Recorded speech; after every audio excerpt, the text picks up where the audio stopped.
Mm.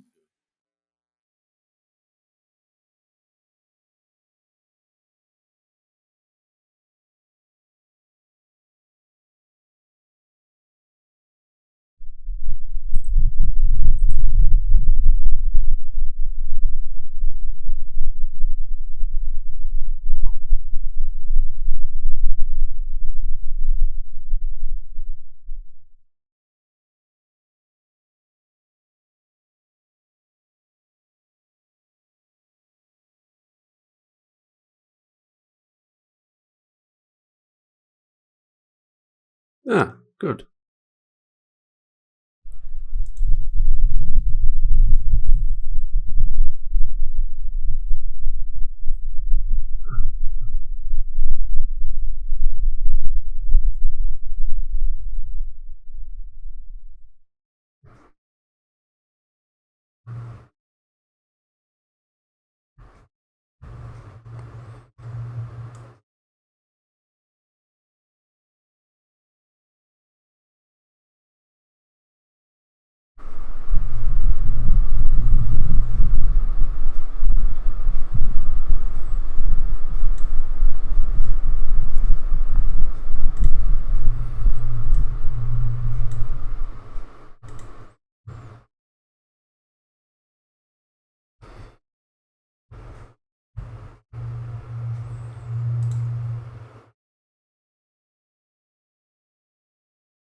Hello everyone, can you hear me okay?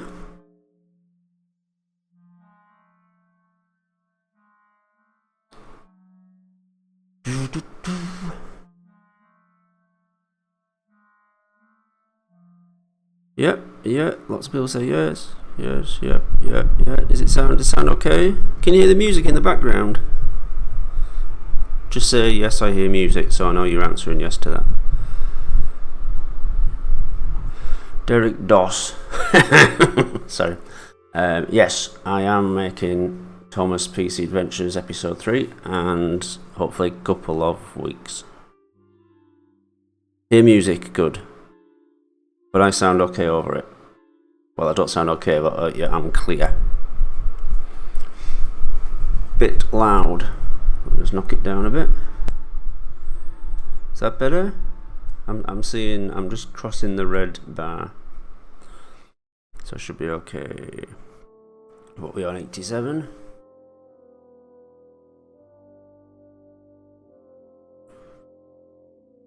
Hello Sonic the Hedgehog 200. Hello Nicholas Martinez. Hello LJ Productions. Hello Gail Estrella. Hello Elutiro Golden Retriever. Hello Kirby Popstar. Hello Zav101. Hello Sonic the Dutch Hedgehog. Hello James3227. Hello Maximilian Man. Hello Taco Hat Thomas Productions. Alan the Nala Gateway. LJ Productions. Jake the Green Tank Engine. Shadow Superstar. Anonymous Something. Willie the Dean Forest Austerity. I can't see him anymore. I've got too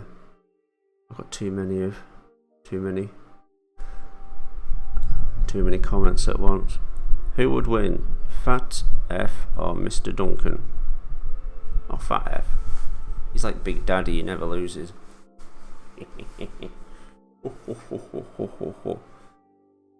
Right, so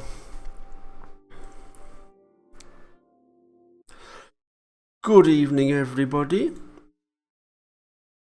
and welcome to Birthstream. Yes, tonight live on YouTube, one of our viewers will actually give birth, and you don't know who it is yet, but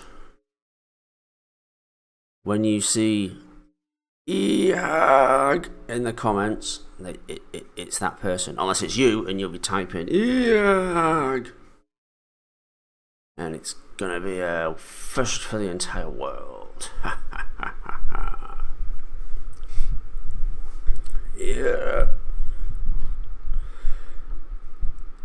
So we've got a lot to get through tonight, wherever you are, including 2 special quizzes with no real worthwhile prizes, and we're going to get through Bertha, and I've also got quite a lot of Bertha work in progress, which I didn't realise still existed. It's lots of little things. So yeah, should be a lot of fun. Just knock off my... Wait a minute.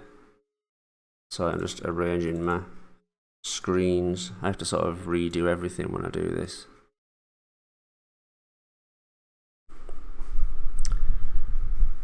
Mohammed Shirzaz Malaria says, oh, he's took it back. Silent Hunter says, yes. Derek Doss, who is Percy? He's the Green Engine. Tyler EMS, the Monkey. TG Productions, it's going to be interesting. I hope it is. I haven't actually watched Bertha for a long time, so there you go. Hello Moses of the Black. Hello Sketchy Girl 711. I think some of your pictures are in my little compilation, my little on-screen compilation here. Do you like I've got comments now? Because I've lost comments before. I've had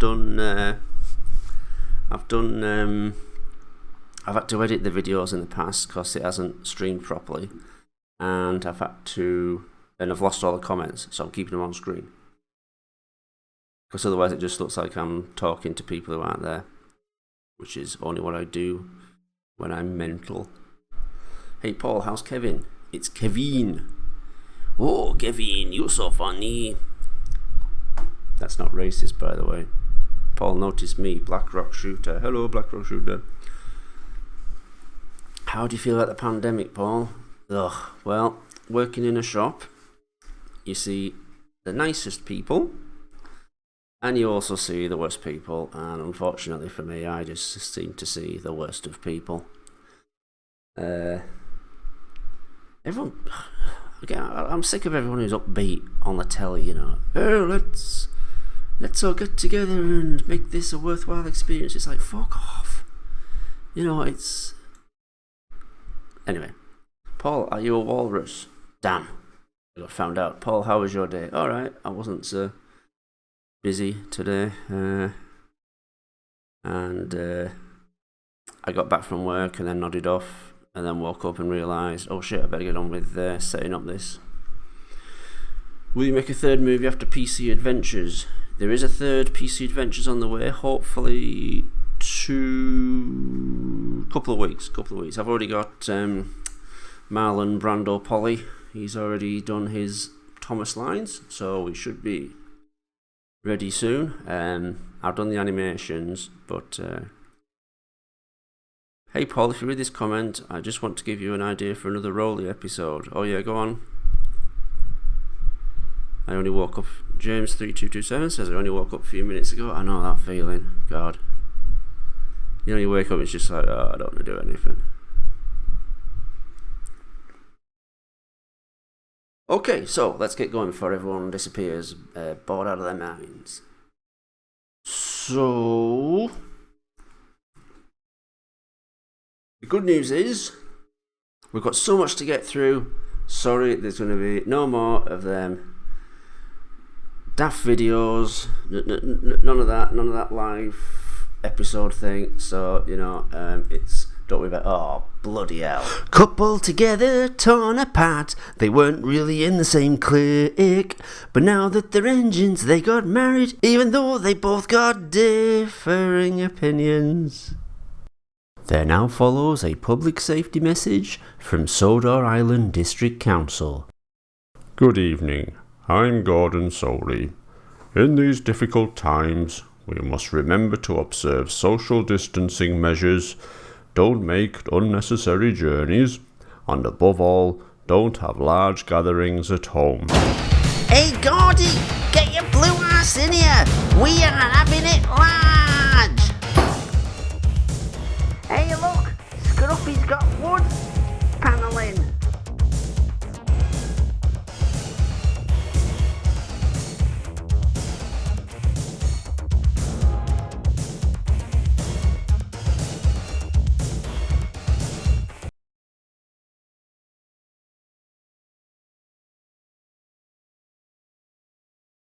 Shit, that didn't work, did it?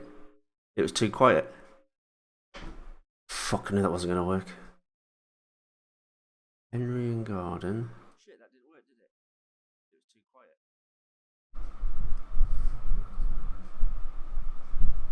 What happened? What went wrong there then?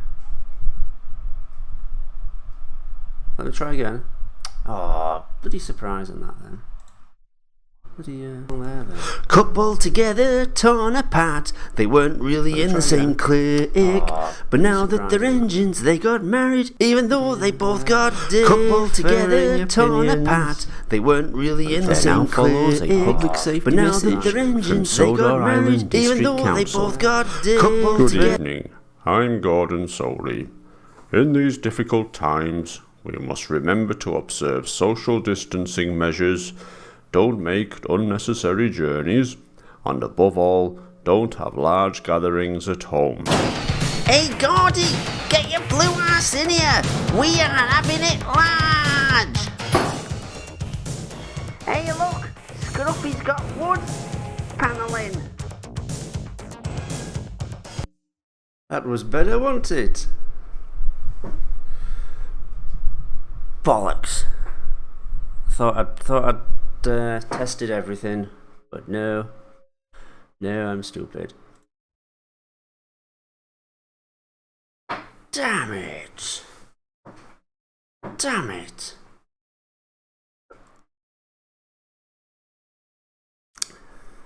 Okay guys, so like I say, we've got Bertha to get through, but first of all, we've got a special quiz.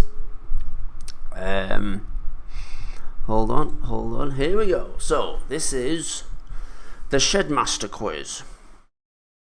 And the idea is, we're going to see a picture of the Fat Controller. And he's going to be saying something. And the last two words in what he's saying are missing. And what we want is, we want to know what the last two words is, he says. Now, there aren't spaces showing you how many letters or anything like that, but it's kind of a short word, then a longer word. And it's not effing platform. But this is in the Shed universe, so it's a Shed quiz, okay? And the prize is the title Shedmaster 2020. That's Hello Albert the Gamer. And it's and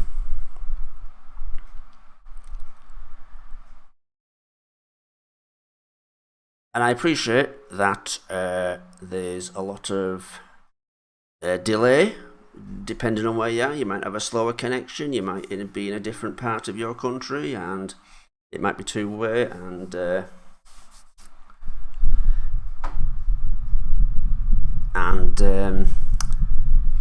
so that's why there isn't actually a proper prize, because it won't be fair, would it? Okay, everyone ready? Is everyone looking at their screen and ready to type? It's the first one that comes up. Okay. Here we go. So we want to know what the last two words are in what the Fat Control said, and this is Shed Universe. Okay. So 3, 2, 1. Wait. Sorry. Everyone ready? 3, 2, 1. What's the Fat Controller saying?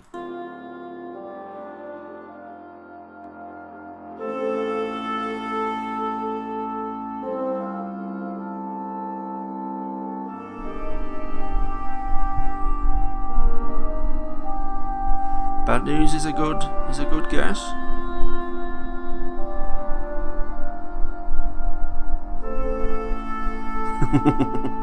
Utter bollocks is a really good guess. But yes is a good bet. Good guess.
So I'm trying to get the balance right in the music. Yes, he has both seats up because his ass is huge. Bull crap. Now come on, guys. What's in the newspapers on Shed 17 and Project B1? B1? G1. Oh, Adama Banana has almost got it.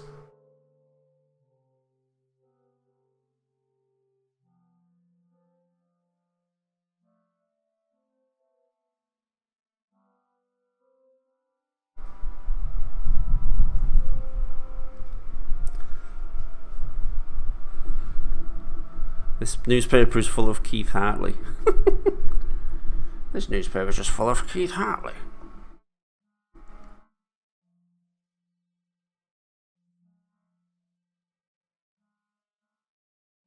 Hey Driver's a good guess.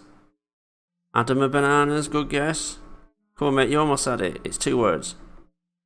You had it earlier on. Aha, lyrics, there we go. Super Mario Kablamo has won it. Aha, lyrics. And now, Super Mario Kablamo can call himself... Oh, look at this, who missed it there? I think Timothy Coyne. Oh no, yeah, Timothy Coyne I think got it there and then deleted the comment. Sorry, mate. He said it again, yeah, he got it. Yeah, but no, whoever I just said before, he got it. So now, he wins the title of Shedmaster 2020. Can you imagine telling people that? He'll be telling his mates, hello you, guess what, I'm Shedmaster. And they all look at you like that. Oh, good, well done. You must be very proud of yourself. Right, should we try the other game? This one's going to be even better. I turn off the music. There's some kind of... I'm messing with like 2 or 3 different volume controls here and it's not working for me. Yes, everyone... Yes, Alan the Narragaze, you did try and very good. Everyone played the part. Pikeman says, I freaking loved Living Daylights. The theme and James Bond film. I like the film Living Daylights. It's probably one of the last proper Bond films. Do you remember when they're hanging off the back of the Hercules? That is dangerous as heck. Although nowadays the description of Afghanistan kind of looks a bit patronising. Okay, guys. Quiz number 2 is called the Rock Hard Kids TV Character Quiz. So, we're going to see 10 photos of kids TV characters. And let me just get this on. Right, okay. And we're going to see 10 photos of very obscure kids TV show characters. And what I want you to do, please, is to not type here who they are. Can I mention Fat doesn't have any toilet paper? Yeah, it's because it's a pandemic on. For God's sake, man.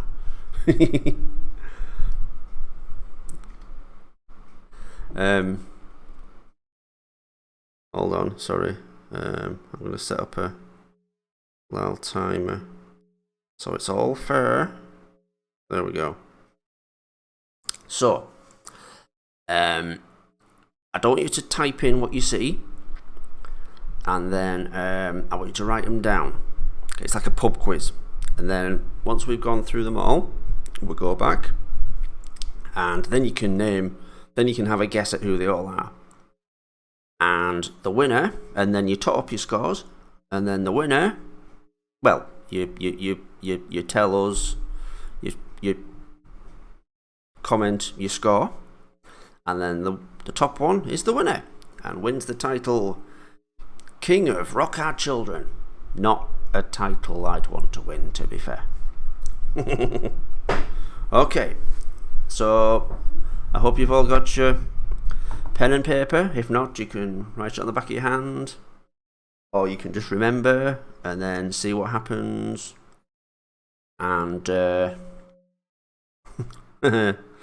Sir Jimmy Savile, a nice title for me. Go lad, well done.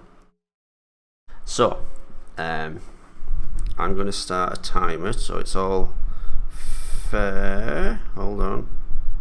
Okay, let's start this again. Nope. How do I do it again? Okay, we'll do it this way. Okay, here we go. Right. I'm going to do 30 seconds each time. Okay, dog? Okay, here we go. Here we go. So this one, we'll start off with an easy one. 3, 2, 1, go! And remember, you're not typing it in, you're writing it down. And we're going to do 30 seconds, and I'll switch to the next one. No, okie dokie is not a clue. Sorry, no. Who's this character? This was someone from many years ago. And... oh, by the way, this will probably completely go wrong because people will probably tune in who don't know. No, they are lumpy custard. Write down what it is, okay? You're just giving the you're giving the answer to everyone, okay? This is number 2. What's he doing there? Is that some kind of spaceship? And now on to number 3. Oh, here's a classic. This is obscure. This is really obscure. Don't worry, lumpy custard, it's fine. You know, it's a live stream. I mean, you shouldn't have to go to all this trouble, you know. But hello, Leo Filmmaker 8. Always nice to meet a filmmaker. I'm sure you're all filmmakers. Nice guest, BEC Enterprises, but Howard the drunken uncle. Horrid lorries 1, 2, 3. Okay, and on to number 4. This is a good one. This is American, so I'm sure there's some Americans out there might not know who this is.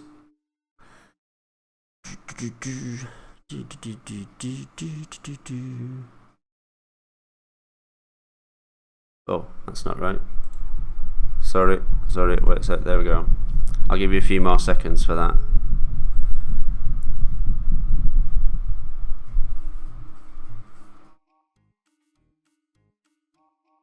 Ginger Fister McGrister. Damn, you got it. Dun, dun, dun. Hello, Mohammed Shirzad Malaria. I have already said hello to you. Anyway, that's okay. No, you're not dumb. These are obscure. This is like an old man's thing. Okay, number 5 is... oh, this might be the most obscure.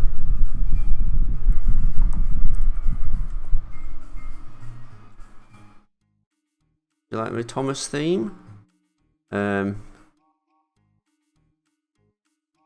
Black Rock Shooter, you might have hit the nail on the head there.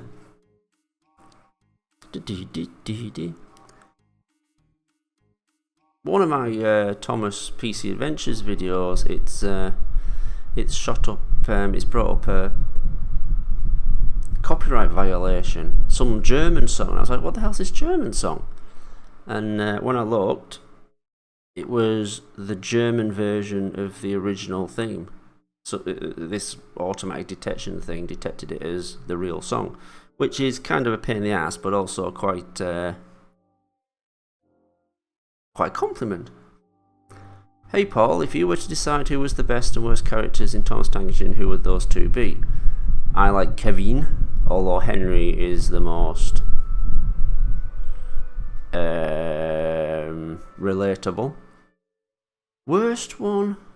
Diesel was bad in the series, and he's kind of a pain in the ass character. Yeah. Anyway, oh, sorry. Right, here we go. Number 6. Oh, come on now. This is really American. I bet some of you can get this.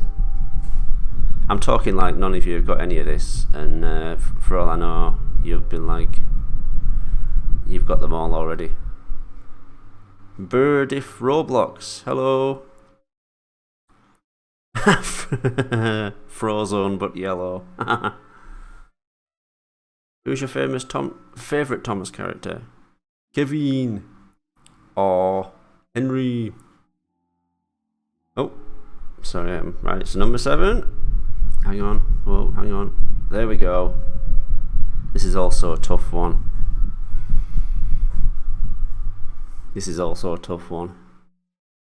I might have looked at this and gone, what the fucking hell is that? Timothy Coyne, you may have hit the nail on the head there. Kirby Popstar, can I talk?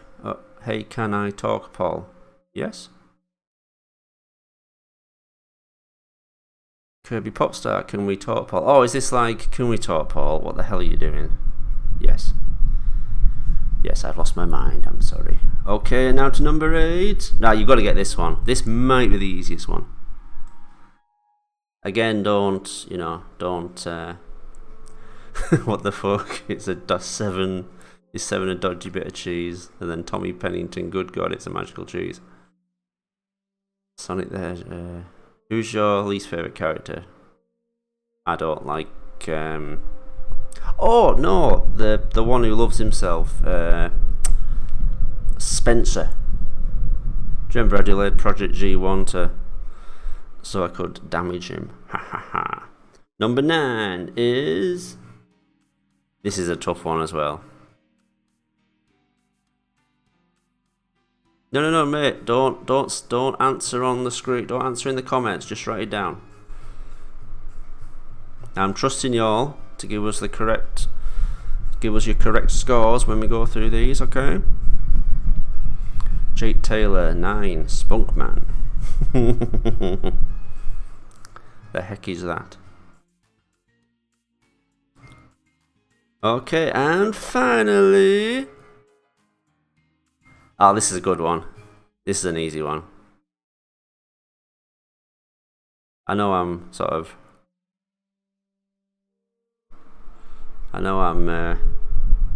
encouraging you to say who it is, but just write down. Just write down. Do I have Roblox? No, I don't. BEC Enterprises, you've hit the nail on the head there. Gail Estrella, yes. You might have a point there. And that's it. Well done, everybody. I hope you all enjoyed that. Okay, so we'll go back through them now. Don't worry, I won't be that long this time. We'll see if we get... So remember, you're going to be sort of ticking them off as you go along, and then we'll see what everyone got at the end. So, number 1, any guesses? This was on Kids TV in the UK for a very long time. He lived with a man who looked like an egg and a giant bear. Sir Jimmy Savile's got it. It is George. Well done, Jimmy Savile. Please don't call yourself Jimmy Savile. It's because I have to talk to you. So, yeah, that was right. George from Rainbow, yeah. Well done. Do you want any Thomas merch? No. George, Adam Banana got George. Leo Filmmaker gets George. Joe gets George. Joe! Is that Joe from work?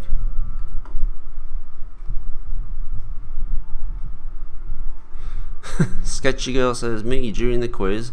Who the hell was that? I don't know what it is. It's like a giant hippo. And he lived with this egg-shaped thing called Zippy that had a zip for a mouth, and they could close it. He died. No. Okay, so who is this?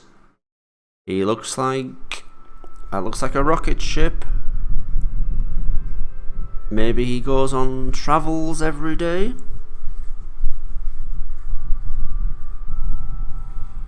Mr. Spoon! Oh my god, Sir Jimmy Savile. This actually might be Sir Jimmy Savile. I'm sensing Sir Jimmy Savile's a bit older than most of our viewers. Sodor Engine gets it. Mr. Spoon.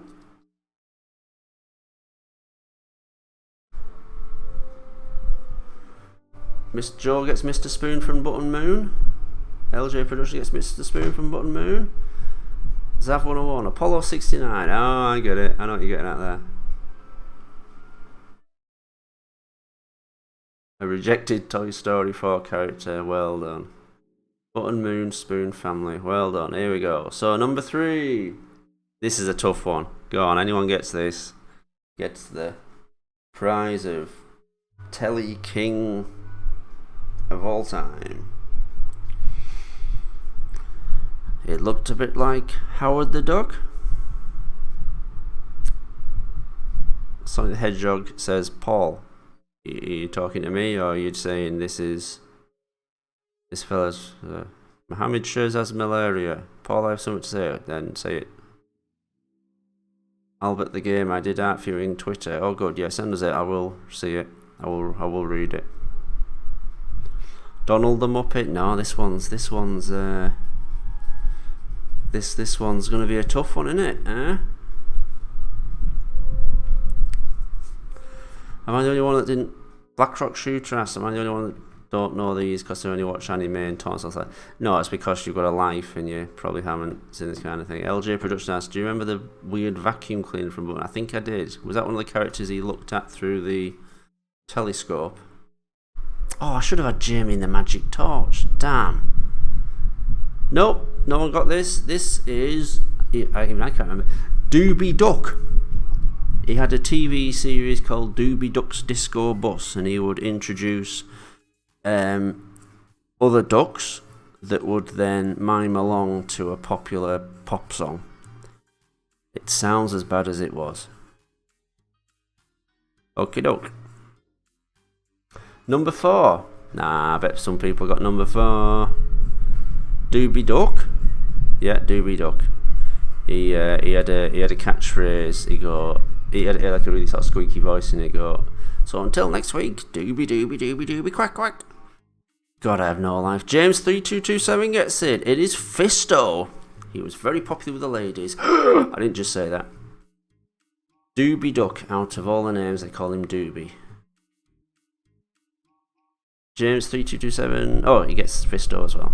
I mean, he gets Fisto twice. Jacob Ginty, me on lonely nights. That is a look of pain on his face, isn't it? He's really hurt himself. Oh, John Claude Schwartz, I'm inevitable. I've just got the Thanos references that were posted before. Is this guy from He-Man? Yes, he is. There was a toy, and it was basically the standard model with its own face, and he had a massive fist. And there was a bad guy called Jitsu who had a fist that had a rubber band in it, and he'd do karate chops. Oh, God. Okay, number 5 is... Nah, none of you are going to get this. When you getting on with Bertha? Sorry, I just thought this was a bit of a laugh. Blackrock Shooter, I just said he's from He-Man. Yes, you did. I think someone got it. I think someone guessed it in the actual quiz part. Hi, Paul. I have a question. Do you know Teletubbies? Not personally. Furry and ill dog. A Sesame Street reject. This was a show called... Sorry, this was a character called Mooncat. And he was on a series called Get Up and Go with Beryl Reid. Some of you must know her. Not personally, but know of her. And then I think he had a show called Mooncat and Co. Although my memory might not be so good there. Mooncat, that's right. Yeah, he would. He could teleport, and he came from the moon. You can see his titles on YouTube if you've absolutely nothing about it. Where's Sundog? Yeah, that was the bad guy. He could use his heat vision to kill Beryl Reid. That's actually what happened to her. Terrible. Number 6. Right, come on. I bet you can get this. Mohammed Shah's had malaria. Just say what you got to say. People always say, can I ask a question? Don't. Hey, Timothy Coyne gets it. It's Booster Gold. Technically, well, he's kind of a kid's TV character because he was in Justice League Unlimited, which I like. Hexicon Bun, it's a good guess. He looks like the sort of a bad guy Flash, doesn't he? Who do you think... Whipstorm asks, who do you think had the worst death in Shed 17 Project G1? The two that burned. That must be horrible. Edward and James. They burn in that...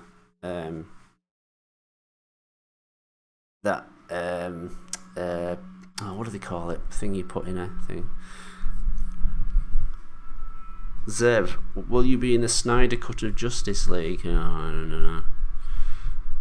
No, but kind of looking forward to seeing that. I bet they kind of go all out. Incinerator, well done. My fucking brain's terrible. Don't turn 45, your fucking brain disappears. Okie doke, number 7. This one's a bastard. If anyone guesses this, I'm guessing they're like taking photos and doing one of them Google. Oh my god, get out of it! Come on, Shadow Superstar, Mega Mangoes, LJ Productions. What? God, tell me honestly, did you all get that? Like, genuinely? Go on. Jimmy Savile, Whizbit. I think Jimmy Savile's older than me. My cheese I dropped into the waste fat. Nice one.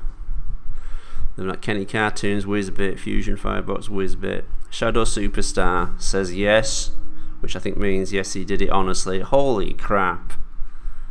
Alright. Without looking it up, who was the voice? Who presented that? Who was the voiceover guy? Anyone gets this? They're like Cheese Master 2020. I'm handing out a lot of accolades tonight. Tugs fan to that. I'm a huge fan of you. I'm a huge fan of you as well. Illucio Golden Retriever says the triangle is drug.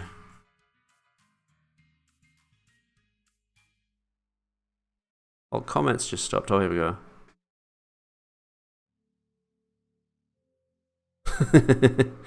Shadow Superstar thinks Ringo Starr presented it. Sonic the Hedgehog 200 said he presented it. Okay, we'll go on to the next one. See if anyone can. Everyone's looking it up. I bet they are as well. I'm kind of thinking people are doing like image searches here.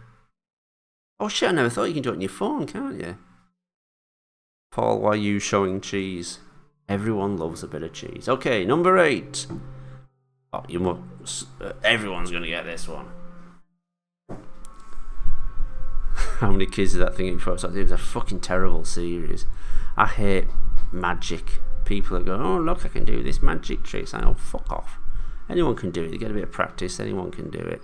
Captain Caveman, well done. Mega Mangoes, Timothy Coyne, Adama Banana, Tree of All Productions, Intergalactic Island 51, BEC Enterprises, LJ Productions. Well done, everyone. Thesodor Engines. Oh, Boomerang, yeah. I used to like watching the old stuff on Boomerang. I was a bit disappointed when they stopped it and started showing. Yeah, just to say, I'm reading out these comments in the order. I know that some people may be commenting and it's slower to get to the server or whatever. Okie doke, here we go. Captain Caveman from Wacky Racist. Well done, SVG Anto, the Sonic fan.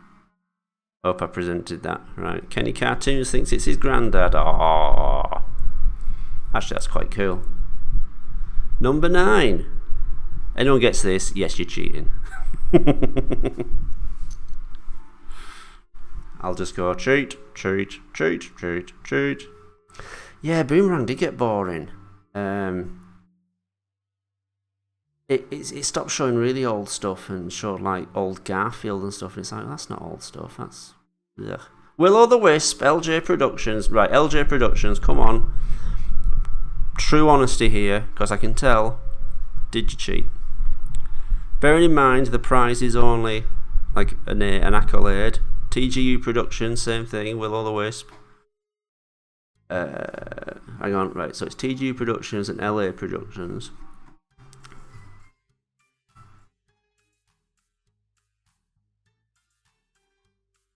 Here we go. Where we are.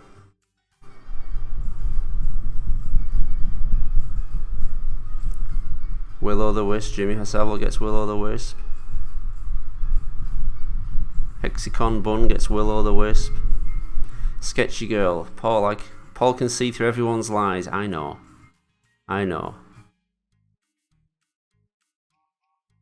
Cloud be wrong though. Yeah, this is Will-O-the-Wisp. He had a friend, Evil Edna, and she was a television on legs. Tugs Fan 2008, can you please ask me? I will be super happy. Ask you, are you super happy? Is it about being friends? Do you want to be? Yeah, if you've yeah, message me on Twitter. Gail Estrella, Thomas Human. Is it rejected? Anyway, yeah, so these guys haven't owned up, so Oh, Tugs Fan says... Oh, no, wait, it wasn't Tugs Fan before, was it? Who was it? Oh, I'm getting mixed up now. Okay, number 10. This is an easy one.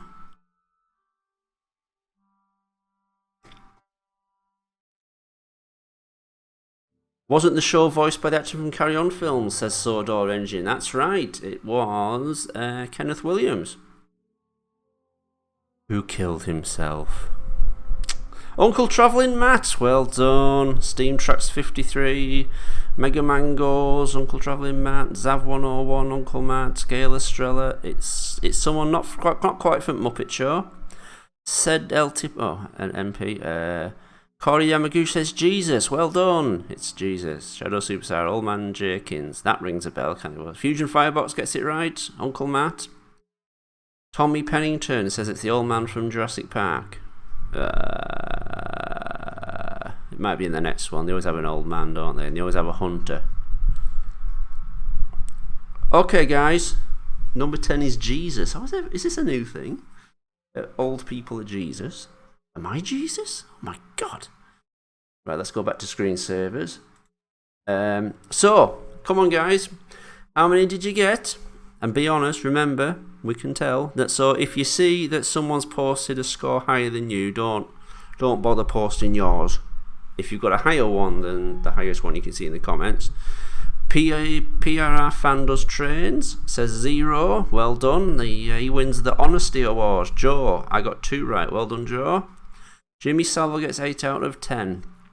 Yes, I'm thinking Jimmy Savile's... Yes, Paul is Jesus. Well done. Zav 101 gets 3. Train Guy gets 8. So I think that is a draw. I should be writing these down. Hold on. A Dismal 3. Well done, Adama Banana. You were getting some right there, though.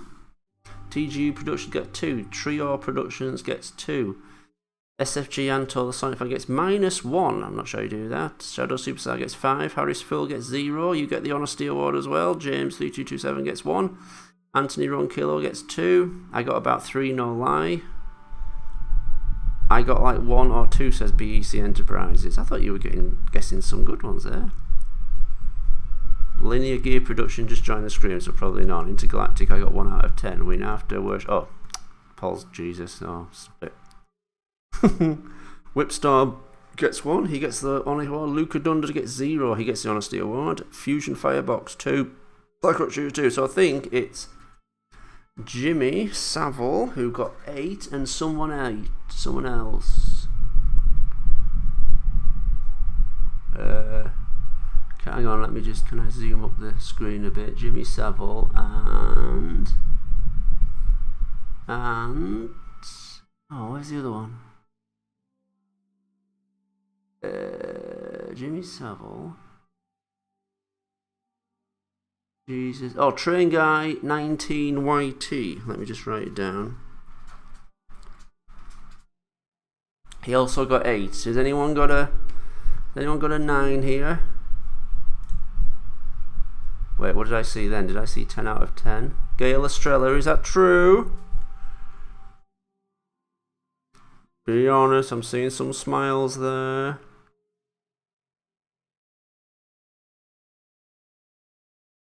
Oh, Leo Filmmaker 8 says, oh Jesus, Jimmy Savile won. Yeah, we're all thinking that.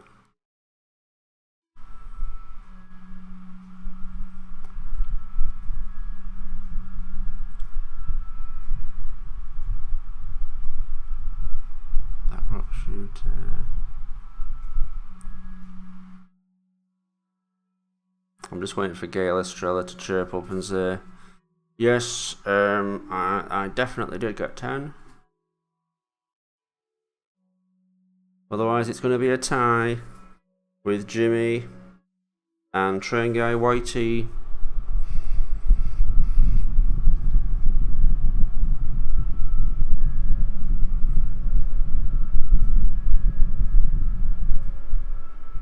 Okie doke. Yeah, I know, BEC Enterprises. Okay, and with that, Jimmy Savile and Train Guy YT. I'm sure Train Guy YT is loving being said in the same breath as Jimmy Savile, but there you go. Both got the title of Kids Rock Hard Quizmaster 2020. So well done to both. BEC Enterprises, congrats to both. Yeah, he's just trying to get me to move on. He's like, come on, get on with it. Life is hard again, says please hurry. Okie doke, here we go. So, it's time for Bertha. So what's wrong with PC today? I'm not...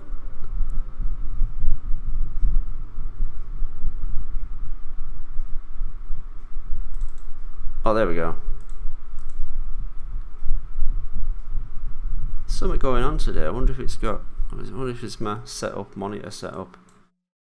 The picture's doing weird. Okay, guys, you all set? Let's watch some. Let's watch some Bertha. Right, I might have to mess with the volumes on this. Okay, so don't hate me if it all starts going a bit wrong. Okie doke, and forgive me if I miss comments, because here we go. I can't believe I did this YouTube logo thing from 10 years ago. It's about it's 9 years, I think. It's about 9 years it was posted. But here we go. I didn't use this logo for Project G1. No, was it Project? Yeah, Project G1. Oh, did I? No, I didn't. No. I used one for Dan Duke after this, which was it turned into the Granada logo because it's all about it's all like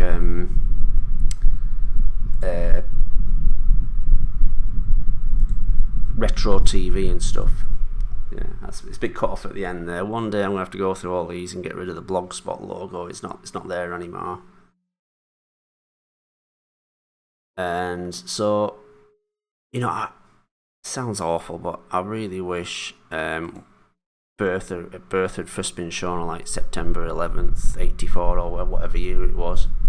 Because 85, so I could have done like September 11th and then a little pause, 85. Or something like that, another famous date, I can't think of it off the top of my head. So this is meant to be a sort of, you know, everyday 1984 living room. That chair was one of mine. You can see the awful photoshopping where I've tried to take out the, you know, cut it out of the photo. It's really hard to find a chair, you know. That chair's more of, it was in my living room, but it's more of a sort of conservatory chair. It was second hand. I got a second hand chair once, and it was really good, and I thought, oh, this is nice. And then one day I sort of put my hand down the side of it, and there was all sorts of crap. There was old plastic spoons and stuff, and I was like, oh fuck, and I just like cleaned this chair forever for like weeks after. So I got that because nothing can stick down the sides, it'd just fall through onto the floor. So I knew I could clean it and it would be clean, you know. They were nice chairs actually, I shouldn't have got rid of them. Yeah, the King Solomon's Mines poster. King Solomon's Mines was like a rip-off of, it was like a rip-off of Indiana Jones, obviously. It was made by Golden Globus. If you ever get the chance, watch that documentary. It's called Electric Boogaloo.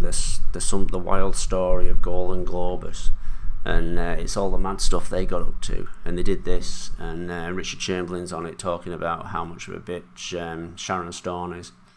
Originally, the poster was Spider-Man. It was Golden Globus again, Canon, I should say. They were putting out promotional posters because they were planning on doing a Spider-Man film. The film never came out, but there was posters everywhere. But no, I did this instead. So yeah, that's a telly from like YouTube. I like the fact I kept the light on there. Okay, TG Productions, I'm getting on with it. And the good thing about these titles is... I hope you can hear the background alright. Good thing about the titles, you don't have to watch the show. They kind of make it obvious what it's about, which is good, you know, because it's kind of a... It's an obscure show. It's alright, TG, I'm not joking. So this is... I bought the DVD of this. Silent Hunter says the sound is horrible. What's up? Hang on, let me just listen. I bought the DVD of this. Yeah, it's just turned down a bit, isn't it? I had the DVD. I think it was cost 10 years ago. It was hard to get good quality copies of... I'll turn it up a little bit. But if it drowns me out, I might have to turn it down a bit. I had to get... I had to get a DVD off Amazon. And it had like 3 episodes on it. And I think it was because of the quality. See you later, Black Rock Shooter.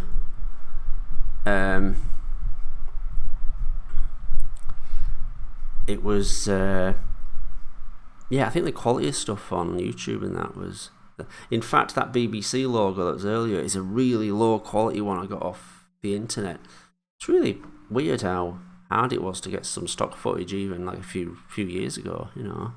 It's a lot easier now to get stuff. People post everything. People post like just stuff that was just, you know, links between programs on the VHS and stuff. It's fascinating to me. So there's some distortion effects going on here. There's a Venetian blind effect going on to give it that sort of low quality TV, you know, the sort of lines of resolution thing, which I quite like. It's a nice effect. That is the interference there is just standard warping, and then every now and then we cut to something from there you go, later on in the episode, in the video. So this is much worse quality footage than was actually playing. Yeah, you see it there. Wait a minute, let me get it. No. Here we go. There. Oh, damn, I can't miss it. What software? All the 3D stuff was done in Bryce, which is a very old program, I don't recommend it. And After Effects, I did the rest of it. That's After Effects, it's just sort of... It's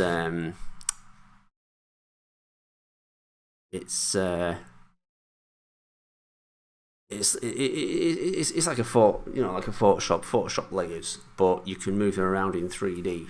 So you can bring forward, like the chair, bring the telly a little bit forward, and then when you move the whole thing around, whole scene around, it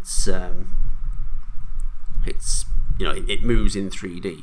Even if it's subconscious, you don't really realise it is, but it just makes things seem a bit nicer.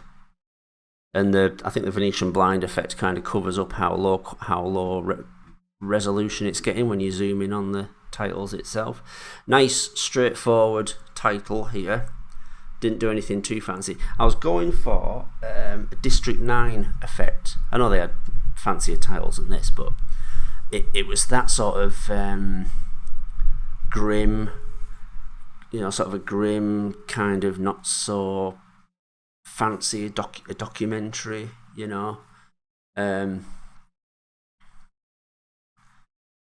but yeah, it was I should say as well, this is all standard definition. Now I might have said this last time, but if you upload British standard definition format, which is 576p, it's a format called PAL.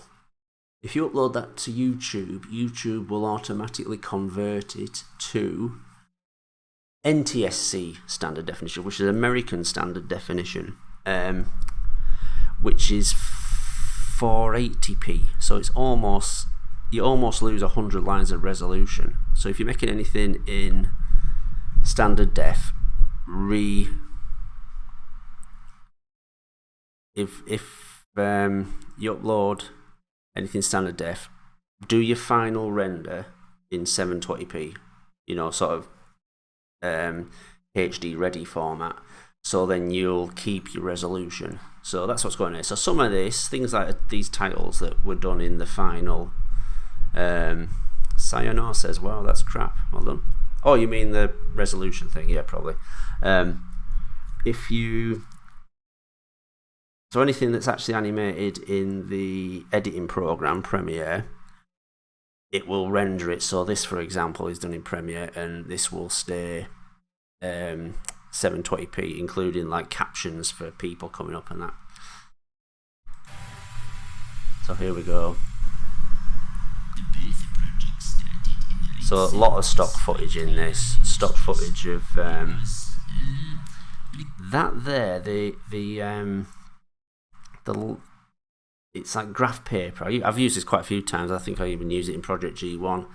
The Bertha model again was done in Bryce, but I changed all the textures, and probably it was probably blue and then some kind of is that a picture of Chernobyl? Oh no, is it? I don't think it is it? I kind of just search for old factories and stuff on Google. I've actually seen some of my stock footage used on stock photos used on other people's videos. There we go. No, I don't. No, it's not. It's not Chernobyl. And that I've changed the textures on Bertha, so it's kind of a line thing, a kind of a computer distortion kind of thing. But it's done on. This is how bad I was. I couldn't even do transparencies. So I couldn't make the background invisible, you know, and then just overlay it with animations and stuff. It's actually either done on a blue screen background, or a green screen background, and done as if it was filmed for real. That's how bad I was. The stuff on the side, I think it's just random text. You can type it in to After Effects and then set it to random, and it'll just go through all this. And the graph paper is just downloaded, and I've used this many times. And I've done some voice effects to my. This is supposed to be like a South African voice, because I'm going for that District 9 kind of thing. So he's going to. Vorsted, that was the henchman, I think, in Lethal Weapon 2. Whenever I try and do a South African accent, I always think of lines from the bad guys in Lethal Weapon 2. So, I'm checking if there's plastic on the floor. Vorsted, pick up these fish. Vorsted. I won't say any of the racist bits. But yeah, that's where Vorsted. And that isn't a character, obviously, from the episode. Do you think you'd ever give a parody of Ivy the Engine? I don't think I'd be able to animate it very well. Asia Ronquillo says it doesn't quite have the accent, but it's still pretty pleasant. Is it not? No? Okay. It was the. I can't remember what he says now. But there's some voice effects going here, because I'm going for that, you know, sort of filmed when they had chance to film it kind of thing, you know what I mean? Like Jimmy Savile, oh, you are old. I've never met a nice South African. That's the Spitting Image single, isn't it? It was the B-side. It was the Chicken song. It was the B-side of that. Holy shit, you're older than me, you bastard.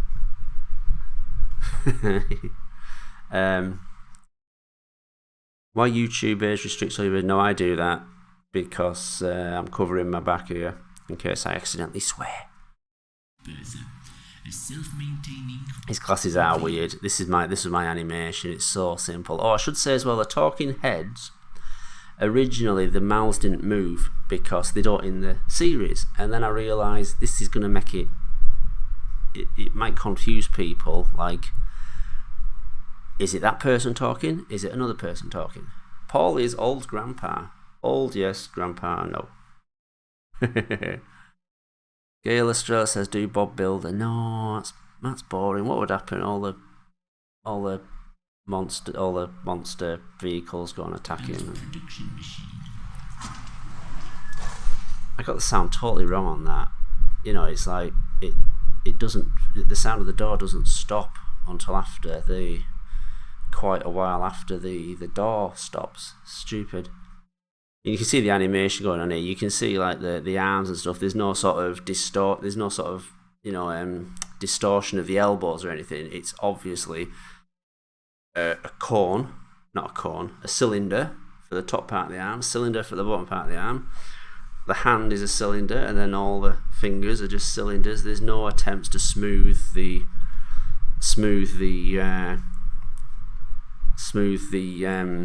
model or anything. You couldn't really do it. Bryce is a weird thing. Bryce is like it's very basic, but I wouldn't recommend it. Not when you can get like that one for free. What's it called?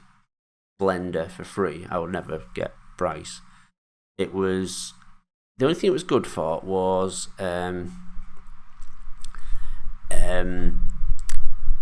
what's the word?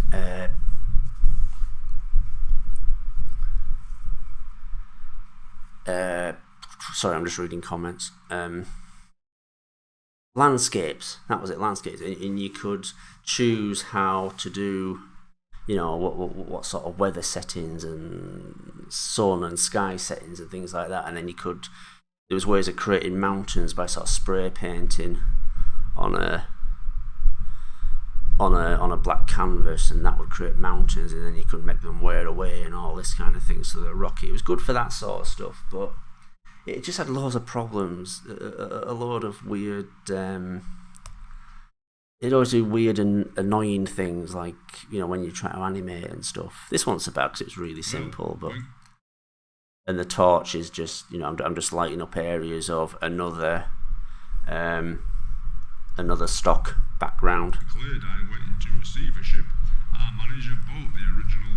So again, you do the wobbly camera effect. You can see the sort of 3D effect going on here. You can see how, as the camera moves, you can see behind the chair, and that's just kind of a quite basic 3D effect, and the head's sort of moving. I was gonna cut down on the frame rate so it looked more like a stop motion thing, but I forgot to do it, and in the end I didn't. And the mouth moving is just like Shed 17 and Project G1. It's just flickering on and off at random. You probably know this because of course it is.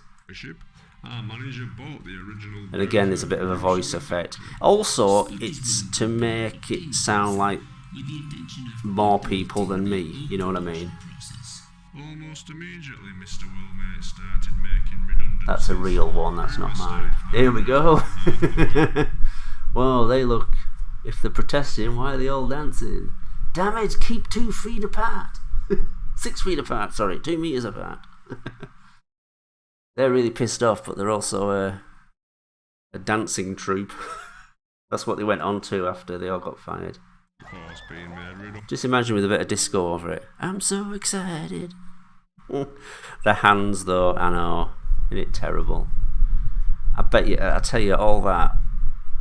I can't remember exactly, but I bet it took absolutely ages to render in the end. That's what Bryce was like. It was really slow for rendering.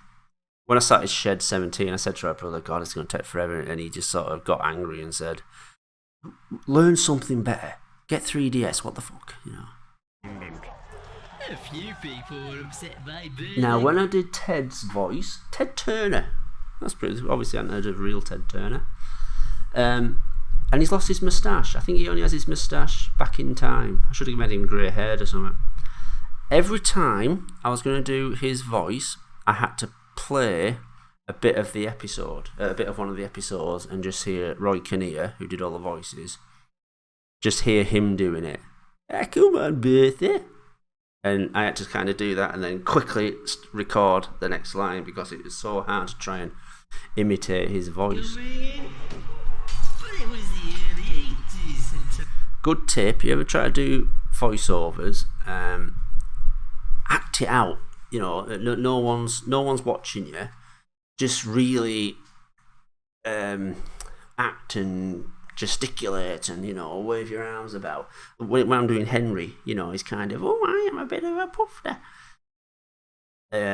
So you kind of do all that, kind of express yourself, you know, sort of, oh yes, I'm Henry, I am, that kind of thing. And it's best to be stood up. I'm not at the moment, so that's it. More stock footage, except I did a nice little 3D rotation of that door. That door might have been added separately. These are obviously clips. I can't remember if I added grain to these clips.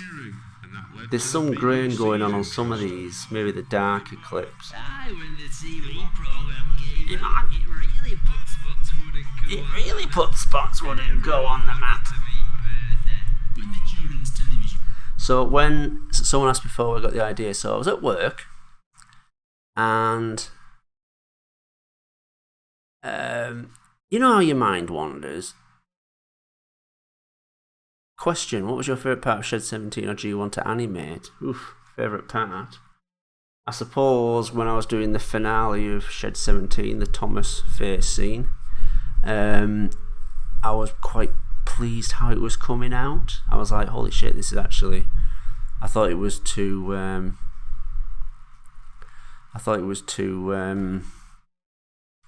ambitious.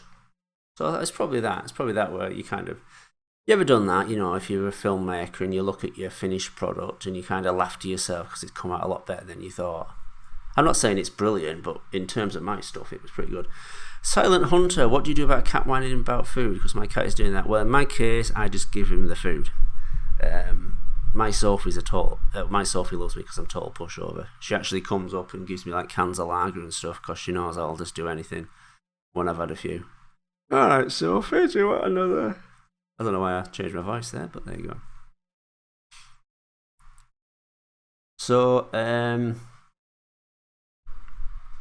yeah, so you know your mind wanders. You kind of like, you start coming up with daft ideas. Things like the most obvious one I can think of is Bond film villains. I always think, what would happen if the villain won in one of the films? What would happen in the next? What would happen in the next film? So here's my idea. You're going to say, fucking hell, Paul, what are you talking about? But imagine, right? Spy Who Loved Me. The guy who uses stolen nuclear submarines to start World War III. The idea being that all life on the surface is destroyed and then he has his undersea kingdom to survive. Now, imagine in the next film, Drax, Moonraker, he's setting up his space station in space. Obviously, you wouldn't have a space station in the desert. So, he's setting up his space station, he's building all his space shuttles. Would he... Imagine like he's there and he's been planning this. He must have been planning this for decades, you know. And then he's about to get ready. He's got a couple of years to go, and then this other billionaire lunatic starts World War II, and he's like, "What the heck are you going on about, Paul?" Yeah, thank you, Xian O. You'll have to tell us how that's pronounced. You imagine, like, the previous villain starts World War III and Drax is like, oh, come on! Or the villain in, you know, the villain that starts World War III and he wants to start World War III, but then the other one takes over America by turning them all into drug addicts in the not the previous film, 2 films earlier. You'd be like, oh, come on! Or the one before that who has the laser weapon and wants to take over the world. You'd be like that, oh, son of a bitch. So anyway, yeah, that things where your mind wanders, you know. And that was my thing with this, you know. Oh, I wonder what would happen to Bertha if it was real, you know. What would happen? And it was at first it was kind of like realistic things that would happen. Sorry, gotta go. See you later, Luca Dunder.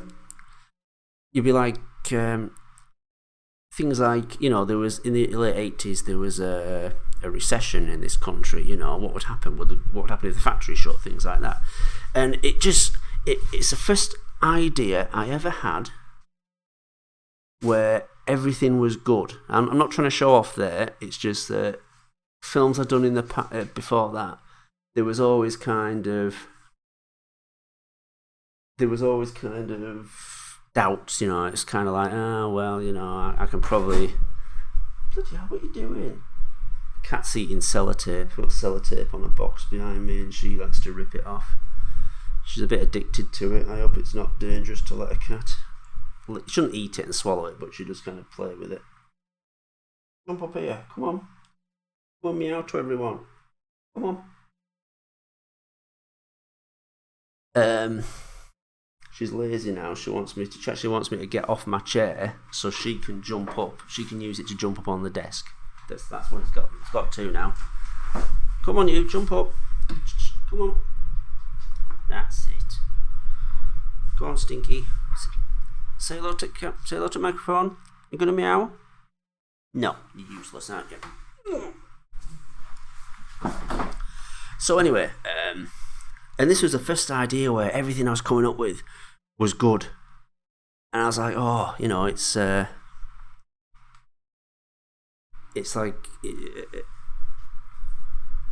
and we were all, Dan had already, my mate Dan, who did the No in Shed 17 and Project G1, he had this idea of doing Dan Duke, and I was like, yeah, well, we'll do that. But then I had this idea, and I was that excited about it, I just kind of churned it out in like a month or two. I mean, to be fair, it's very short, and it's not exactly time-consuming in terms of animation. But anyway, let me get on with it. So yeah, that was my inspiration, and, you know, like I say again, without being clever, without trying to show off, it's the best thing I've ever done. That doesn't mean it's a masterpiece, but it's the first time I've ever had an idea I was almost 100%. What does PC and PC Adventures mean? Politically correct, like Thomas is nowadays. Right, let's get on with it. Here we go. Does it have our lyrics in there? Oh, you can hardly read it. That's probably why. Oh, it does. That's probably why I did this, because it was all going to be standard definition, so you wouldn't see it. That kind of thing actually would have been rendered and animated in 720p, because it would have been animated in the final cut, you know, animated in the editing program, rather than render separately in After Effects or anything. God, Paul, I'm really glad I tuned into this. So interesting. Do you reckon how you might get to the end of this sometime? There we go. Should have posted that, the looking cover, shouldn't I, for on Twitter to advertise the live stream. Damn, never thought of that. Others were seemingly insulted by there he is. Well, you didn't need to ask us whether Bertha was alive or not. She was alive. Even the moustache is like square. There's no sort of softening of the corners or anything.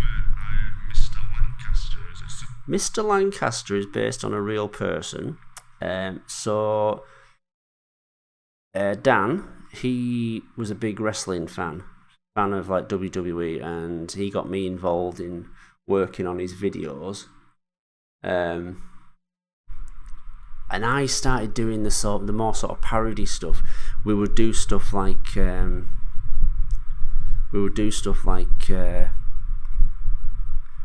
you know, we put ad breaks in and you rip off like all adverts and stuff. But I tell you, like things like WWE are an absolute goldmine for things to send up and spoof, like certain films. You know, they're full of things. Hello, Tugs Fan 2018.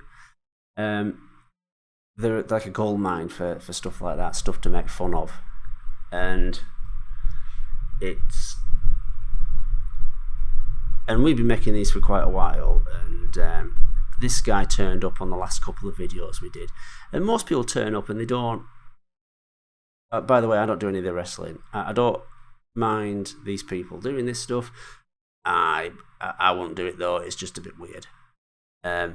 But he was one who turned up and he took himself too seriously, and he tried to take over. And we were doing, you know, we would plan these for months in advance, and then he'd turn up and be like, "Oh yeah, I'm gonna." You know, I think we should do this, this, and this, and all this. And it was just a pain. And he loved himself. And when he was actually doing, you know, having matches and stuff, he was pathetic. He was rubbish. And he he'd run around with this bloody plastic sword and run around. But you know how, like for example, Triple H has his sledgehammer. He'll get that out and use that very rarely, once or twice a year maybe, and you know that's great. But he'd turn up with this thing and just be like slashing people and all this. You know, I mean, not for it, but it's like, why are you doing that? That's, you know, as if that would actually, as if you do that. You know, it's pathetic. Anyway, he was a dick, and he was going to set, when we stopped doing the videos, he was going to start doing his own, and we were going to go down and kind of sabotage it for him, but no, he didn't do his own in the end. Fucking twat. Manager. Straight away, people didn't like him. He liked to make changes, to take over, throw his substantial weight around. So there's some very basic video effects going on here, some like ripple effects to make it look like how'd you do that? Kenny Cartoons, how'd you do that? The Pulse Vids you know, the YouTube buffering thing. That's clever. Actually, you probably won't see that on screen. No, there's a real delay on the comments on screen. I hope the comments stay on the video, on the YouTube itself. Anyway, but so there's that ripple effect, but I didn't randomize it. Since then, I've done, yeah, that's it. SFG Anto, the Sonic fan. This symbol in the Premiere emojis, Paul. Oh, I see. Yeah. Anyway, but this one isn't a randomized ripple, so you get that kind of, doesn't quite look natural, and of course it makes everything look a bit less high resolution, so that's good. That's going to turn out all right. This guy wore yellow a lot for our videos before this.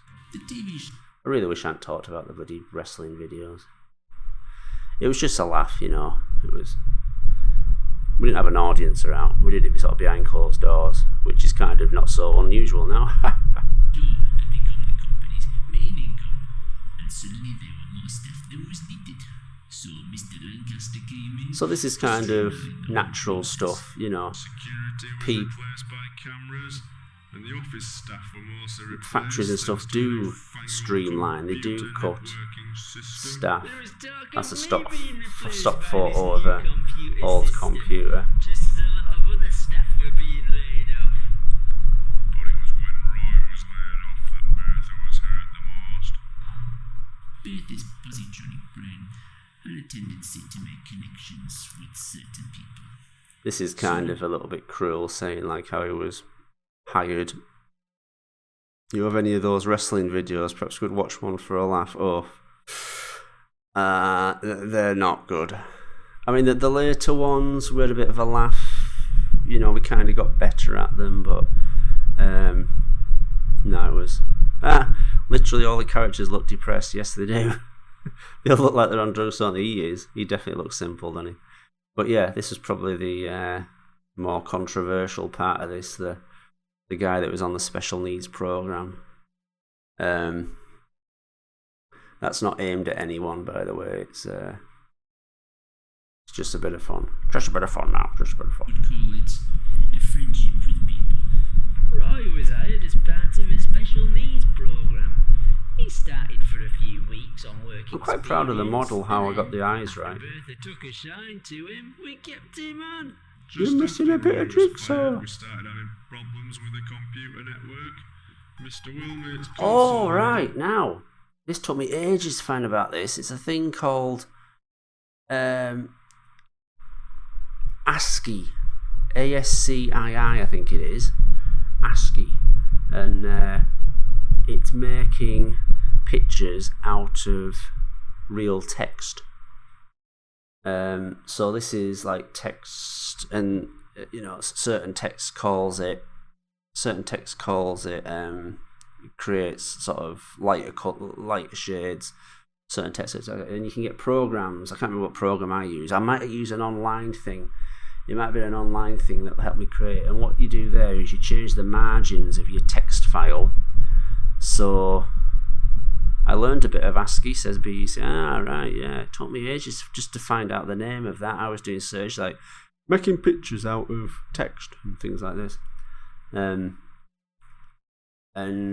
if you change the margins of the image, all of it goes wrong, and that's what's happening here.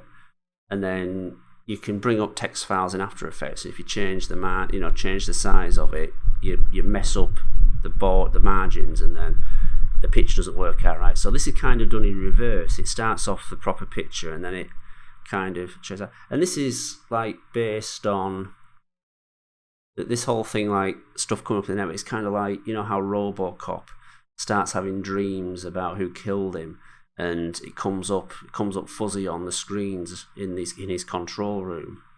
Things like that. I'm trying to think of another example. Where, you know, memories, and I suppose things like Demon Seed, where Robert Vaughan's computer wants to access its own terminal, and there's another one in this professor's house, and it takes over this sort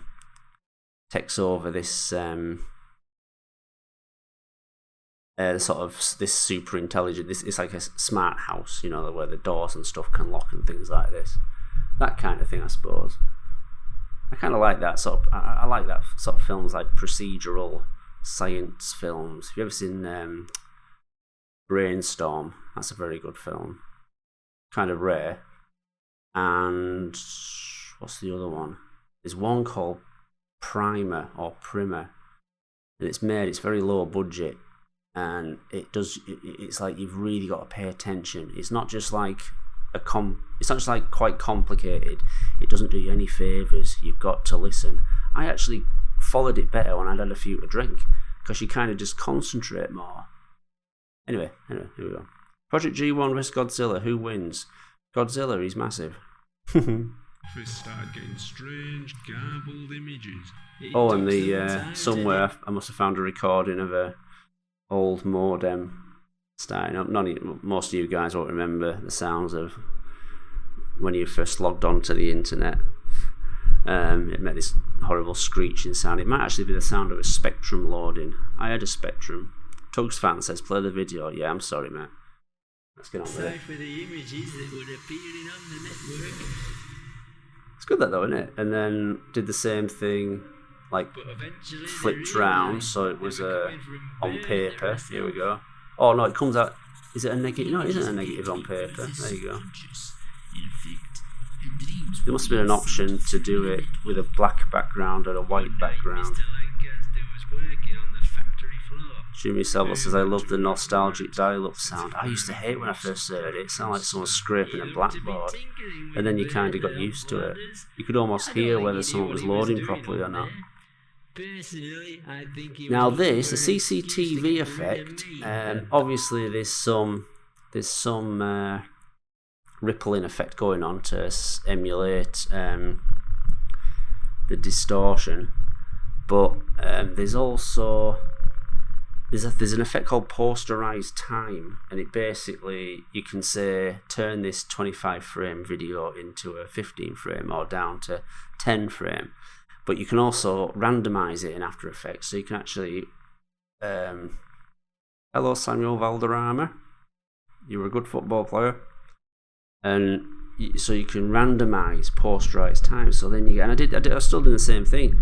Did the same thing for the CCTV in See You Later, Silent Hunter 69. Got to go. When Diesel crashes into the big tank in Project G1. That's the same effect, but you do this Posterize Time and it kind of makes the frame rate. When Thomas leaves in Shed 17, Thomas leaves his shed and he kind of moves out, and you can see that it's kind of a very jerky playback. Why did you not want to make Shed 17? I don't want to do another really long video and have nothing to show for it for a long time, you know. Project G1, there's that many people waiting for it, and you're kind of like, God, I've got to get on with this, and it actually brings you down and makes you probably work not as hard, you know, because you kind of like, oh my god, I've got so much left to do. One day I may sort of write my idea for Shed 3. Maybe someone else can make it, I don't know. Anyway, then he falls in. This was actually rendered at a lower frame rate. I've actually got the footage without the Cctv effect going on. And again, this is all, you know, it's the same thing each time, but rendered from different angles. Quite a bit. See, one of the good things about Bertha is it's not, with engines, they've got to be in different locations and travelling a lot and things like that, which is hard. You've got to create, you know, new places for them to be. Bertha stays in the same place the whole time. So it's kind of a very basic version of the factory floor where the series was set.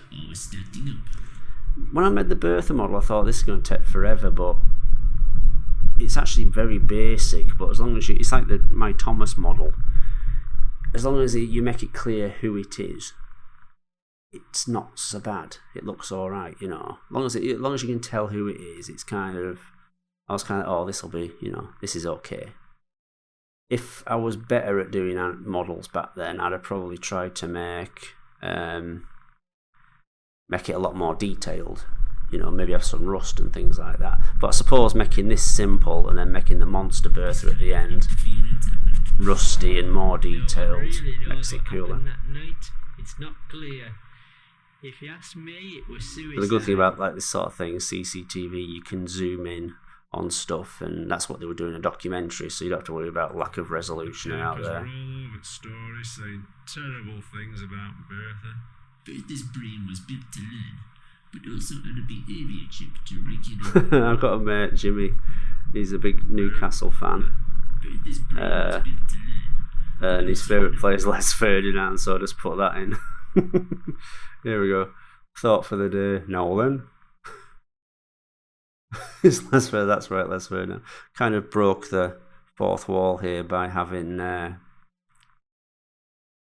not plasticine person there. Tugs Fantasy, why would you hate a threequel? Threequels are terrible. Threequels are Robocop 3 and Godfather 3. Yeah, I don't want to make a long video again. They're just an absolute... And it's nice to be able to make a video in a short time and show it to people. I know I was doing Rolly and stuff while I was doing Project G1. I'm sorry, this Thomas PC Adventures. Toy Story 3 were like, Toy Story 3 is really depressing. It's a real bump, especially when they're all burning it. Well, they're all going to burn at the end. That was on Christmas Day. I was like, sat there like, what the fucking hell's this? What was I saying? I know I haven't done PC Adventures episode 3, but I've had other videos on. I had a little sort of what you might call a vanity project I was doing, and I've just realised. Sorry guys, I've just realised that I'm cutting off the bottom of these comments. If I move this up and transition, there we go. That's why the comments are taking so long to come up. God, I'm stupid. And I've done 2 videos for work, which they came out pretty good, but they're probably not going to happen anymore. I might be doing a video for work, but not like a fun one, like a training video I've been asked to do.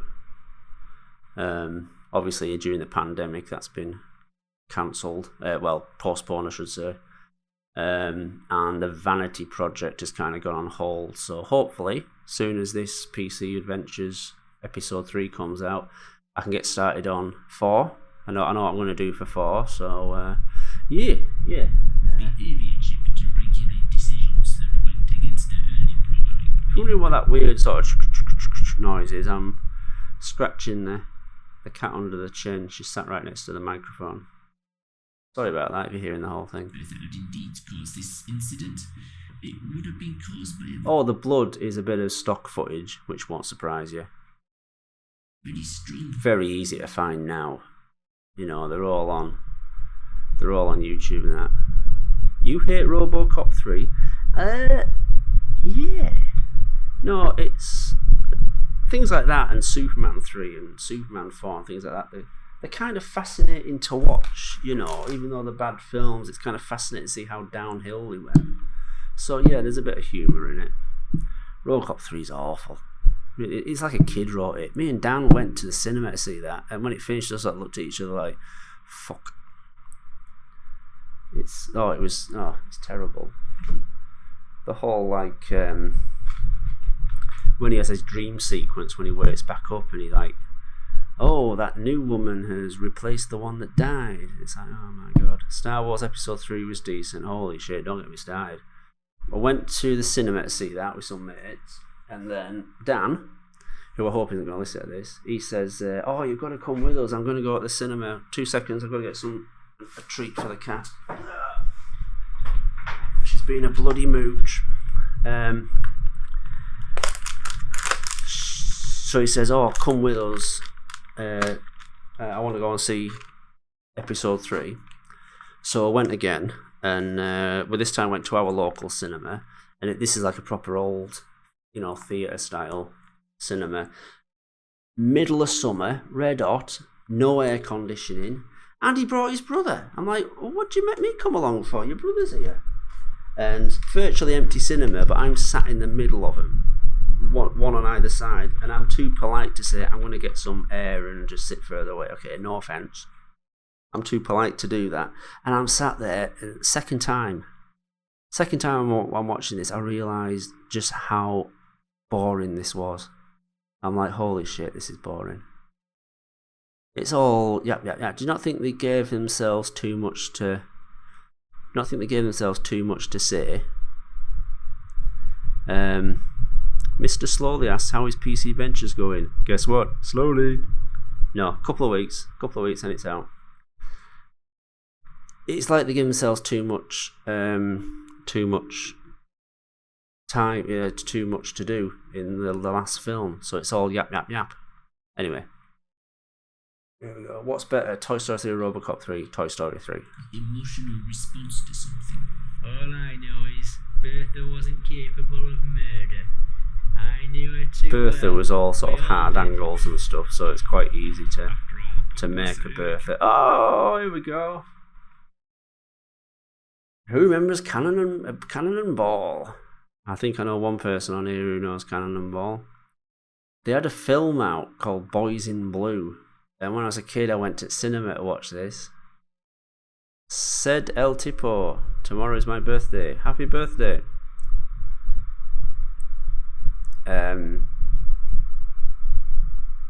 So I watched this film, it was alright. I think it actually had Roy Kinnear. Yeah, it did have Roy Kinnear in it as well. Roy Kinnear did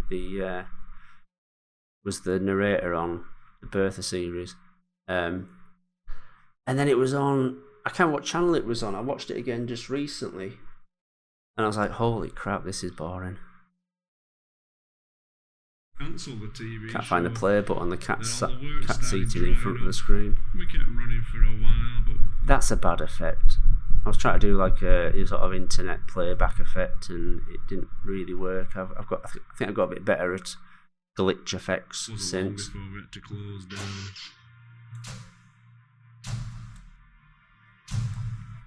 Thank God for Mr. Willmake. He kept the property and paid for Bertha's power supply. Mr. Wilmate managed to keep Bertha powered up for 10 years, all alone on that factory floor, until he passed away. When the bills started arriving at Mr. Willmake's benefactor's door, they were having none of it. They weren't going to pay to keep The some dead body machine effect running. is just a Photoshop I always thing. thought that Didn't was a bit really work cynical, very well. forking out large amounts of the Wait, kids' isn't that the fella? inheritance on keeping a machine running. Bertha's Wait, isn't that? required constant No, power to keep running. that's not Mr. Wilmake, is it? Hang on. Pilus and the positronic connections. Have I just... No, it's him, isn't it? That's it. No, that's not Mr. Wilmake. No, never mind. They were having none of it.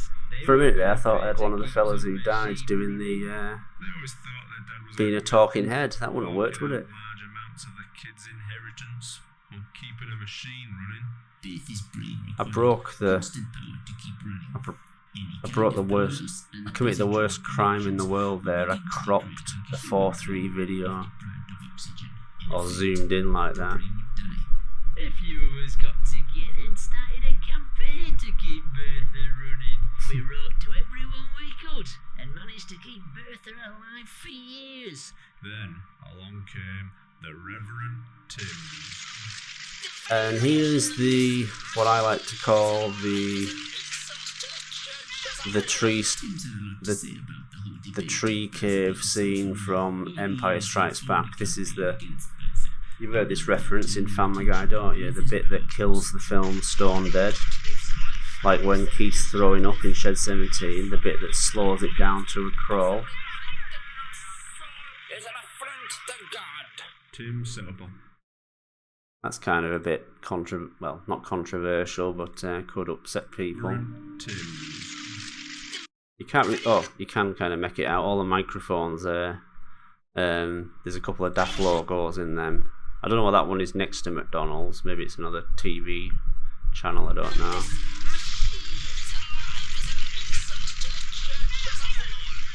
It's now Al Jazeera one.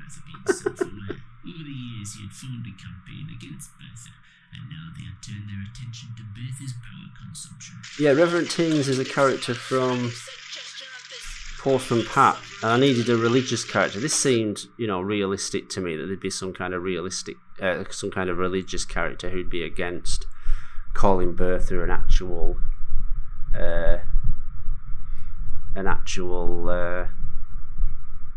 saying he's alive and stuff.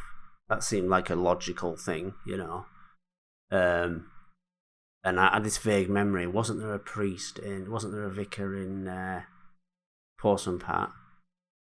And I was like, oh yeah, perfect. This will work fine. Again, the wobbly camera effect. That's random. That's done random in After Effects. Doesn't really work properly in this. A good effect, if you ever want a tip, is when someone zooms in, blur it a little bit so it looks like you're losing. It looks like you've lost focus for a second, and autofocus is back. It's a nice effect when you're zooming in. But you see this on films, don't you? Films love doing this now, don't they? When they do massive, extreme zooms in on stuff. It kind of pisses me off, to be honest. Tim set up a whole campaign dedicated to shutting Can you hear the down cat sneezing? That's what I get all the time. Eventually, he tried Does it to in your back face? campaign Does it on the that walls? they On the screen? She's got a bad nose because it's all smushed up. Poor bugger, it's not her fault. It's the way they were bred, it's cruel. They do it with dogs as well. They can't breathe properly. And it was decided Bertha was to have her power shut off. I think it was worse for Ted. It'd been Bertha's Oh no, that's real. That's a real lighting effect on the model. Didn't realise I'd gone. Doesn't it? So you have a light source in Bryce, and you basically just animate it around, and it shines around him. In 3DS, often I've been able to apply like a random effect to it, so it's actually like a randomizer, and that's quite good. Makes it a bit more random, obviously. Same thing there, but there's a glow effect going on. That's a nice. That's good if you want to sort of cover up when someone looks a bit cheap and nasty. Bit of a glow at the end, when you're doing the final render, doing the final composition in After Effects. Bit of a glow, just gives it. If I knew how to do like Hollywood lighting effects and stuff, I'd be like J.J. Abrams. I'd be like just plastering every scene with huge fucking lights that blind everyone, and everyone would be really pissed off with me. I'd really overdo it, because I won't be able to resist. Had to shut her down. Oh, he's got a moustache there. I think I had the idea, if it's in the past, he'd still have his moustache. And there's like a blue model there. Now that's a smoothed model. That's the tears. That's a smoothed down model, so there's no hard edges or anything. So I don't know why I didn't make the effort with the arms and stuff. but I'm afraid I can't do that. When I cut the power, she made a sound I'll never forget. Like a scream, but a horrific metallic noise. And he's still sad from that day. But she never once took her eyes off me the whole time. I was the last thing she saw before she died. The factory was Oh, I think that was a bit where I screwed up, because I didn't have enough of him not moving his lips. So if you notice there, I've finished off that shot by animating a wobbly camera effect in the editing program. The whole time. Oh, sorry, I've gone back too far. Before she died. There you go. The factory was closed up, and we all went our separate ways. It wasn't long. Yeah, that photo I saw used in someone else's video, and it was meant to portray like a old disused factory. However, You'd never have one of them water tanks in England. I don't think you would anyway. Break-ins around the building. Kids were going in for a look, smash things up, see what they could nick. They were stealing parts to Yeah, I sell. didn't do Tom. I couldn't think of anything for Tom.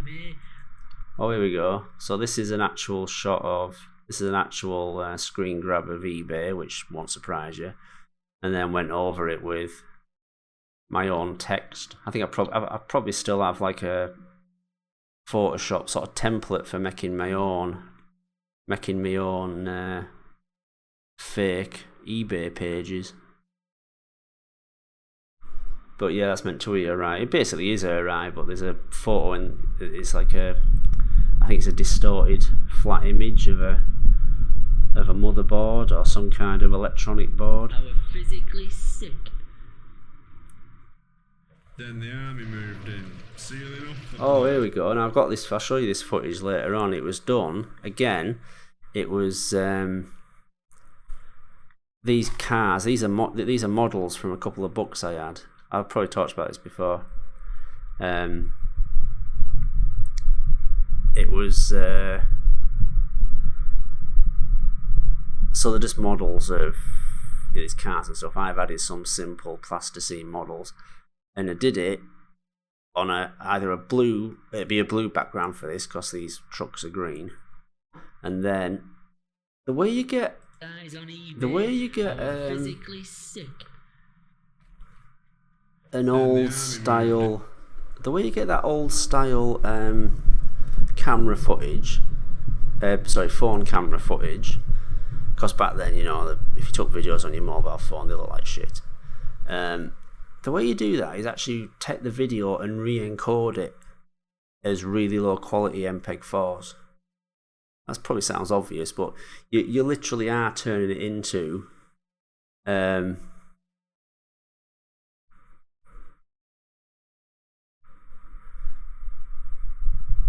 you literally are turning it into mobile phone footage. But again, there's a real photo in the background there. I think maybe I've extended out the road there so that there's more room for all these trucks and tanks and stuff to roll. Why they're sending a tank, I don't know. People moving in and out, soldiers, American agents, and the finest man. You can actually see the blue there. I've done a bad key effect. This is how bad it was. Now I know how to render something. Well, nowadays I'd render this as a Photoshop file and keep the background transparent. That's not racist, by the way. These people, for realism, they're blinking when the photo's being taken. Soldiers, American agents. Yeah, you can see the blue round them, can't you? Oh, And the finest minds God, I'm from terrible. Japan, but no one was saying what they were doing. and they're pale because they've been working indoors for too long. I think there's a bit of dust effects. Is there a bit of dust effects going on here? Can't remember.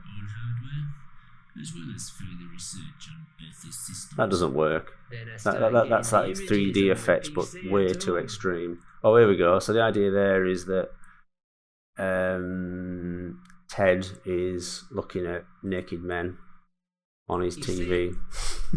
So that's Morph. Damn, Morph should have been one of the questions in the quiz. Bollocks. what seemed like meaningless noise was deciphered. So these are highly distorted images. Again, it's this warp effect to try and see. The annoying bee says, "Did you see my comment not being rude? Sorry, I didn't see it, and I'm not offended." But yeah, they're just simple of it. And again, it's a stock photo of a monitor, and the wallpaper is meant to look like a sort of cheesy '84 kind of thing. Again, sending subconscious images to my brain. Oh, now I think the letter in there was some kind of, was it a capture generator or something? You should do a Nosy Bonk documentary. Holy shit! I nearly did Nosy Bonk as one of the characters in the episode. Someone should do like a recreate the mask and do a live action Nosy Bonk horror film. Fuck, that's definitely going to happen, isn't it? Someone did that. In America, they did that horror banana splits film, didn't they? I reckon someone over here is definitely thinking of doing a Nosy Bonk film. Not a bad idea, that actually. I think that was done with a real sort of capture generator. Don't think I made that. After the military left, That's how limited I was. I couldn't even make that, you know. and people started That's too extreme. That should have been more subtle. Oh look, this superimposed clouds in the background and then stars. This is a day shot turned into night. I'm not brilliant at doing these. The next video I did a day for night shot, and it was a live action shot, and I showed the effect. I showed the sort of as example to my friend Jimmy and Owen. Jimmy's the Newcastle fan, Owen's the Liverpool fan. So he's rolling over cars and setting off fireworks all last night. And they both said, no, it's not very good. They were actually, they're quite honest with me. It wasn't very good. I looked at it then and I was like, oh God, you're right. So I went back and had another go and it worked out better. This is alright. Purple, I don't know why the clouds are so purpley, but strange noises. again, that's going too far. Dreams, I realised I had to come back. But that's the same sort of montage, layers effect, but I think it's done in just 2D. That. So this is the same model as before, but I've made the bricks like it's just textures. It's just textures you get off the internet, but they're like dirty bricks. Changed the where it had like a nice clean grey, a green colour, a green rust colour.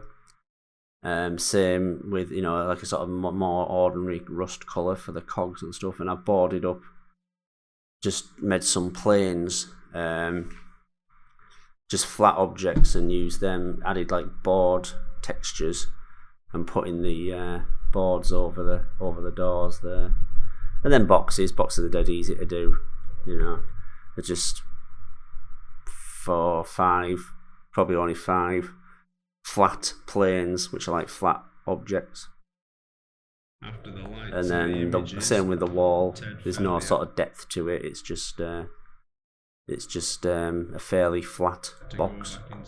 And again, I must have learned how to do these lights and was fairly impressed with them at the time. What's your cat's name again? It's Sophie. Sophie. No, she's too busy going mental because I'm scratching her. I told him I didn't think he'd like what he'd found in there. Do you know, I can't remember what the music was for all this. Oh no, I'll tell you what some of the music is. There's a film, Final Fantasy: The Spirits Within. I'm not really a Final Fantasy fan. I don't know what the connection is between the film and the game. I think actually you guys have told me before what the connection is between the film and the games. I think it's just that they did their own, because they did quite impressive sort of people, models of people and animation and stuff that they then went on to do a film. I think that's the only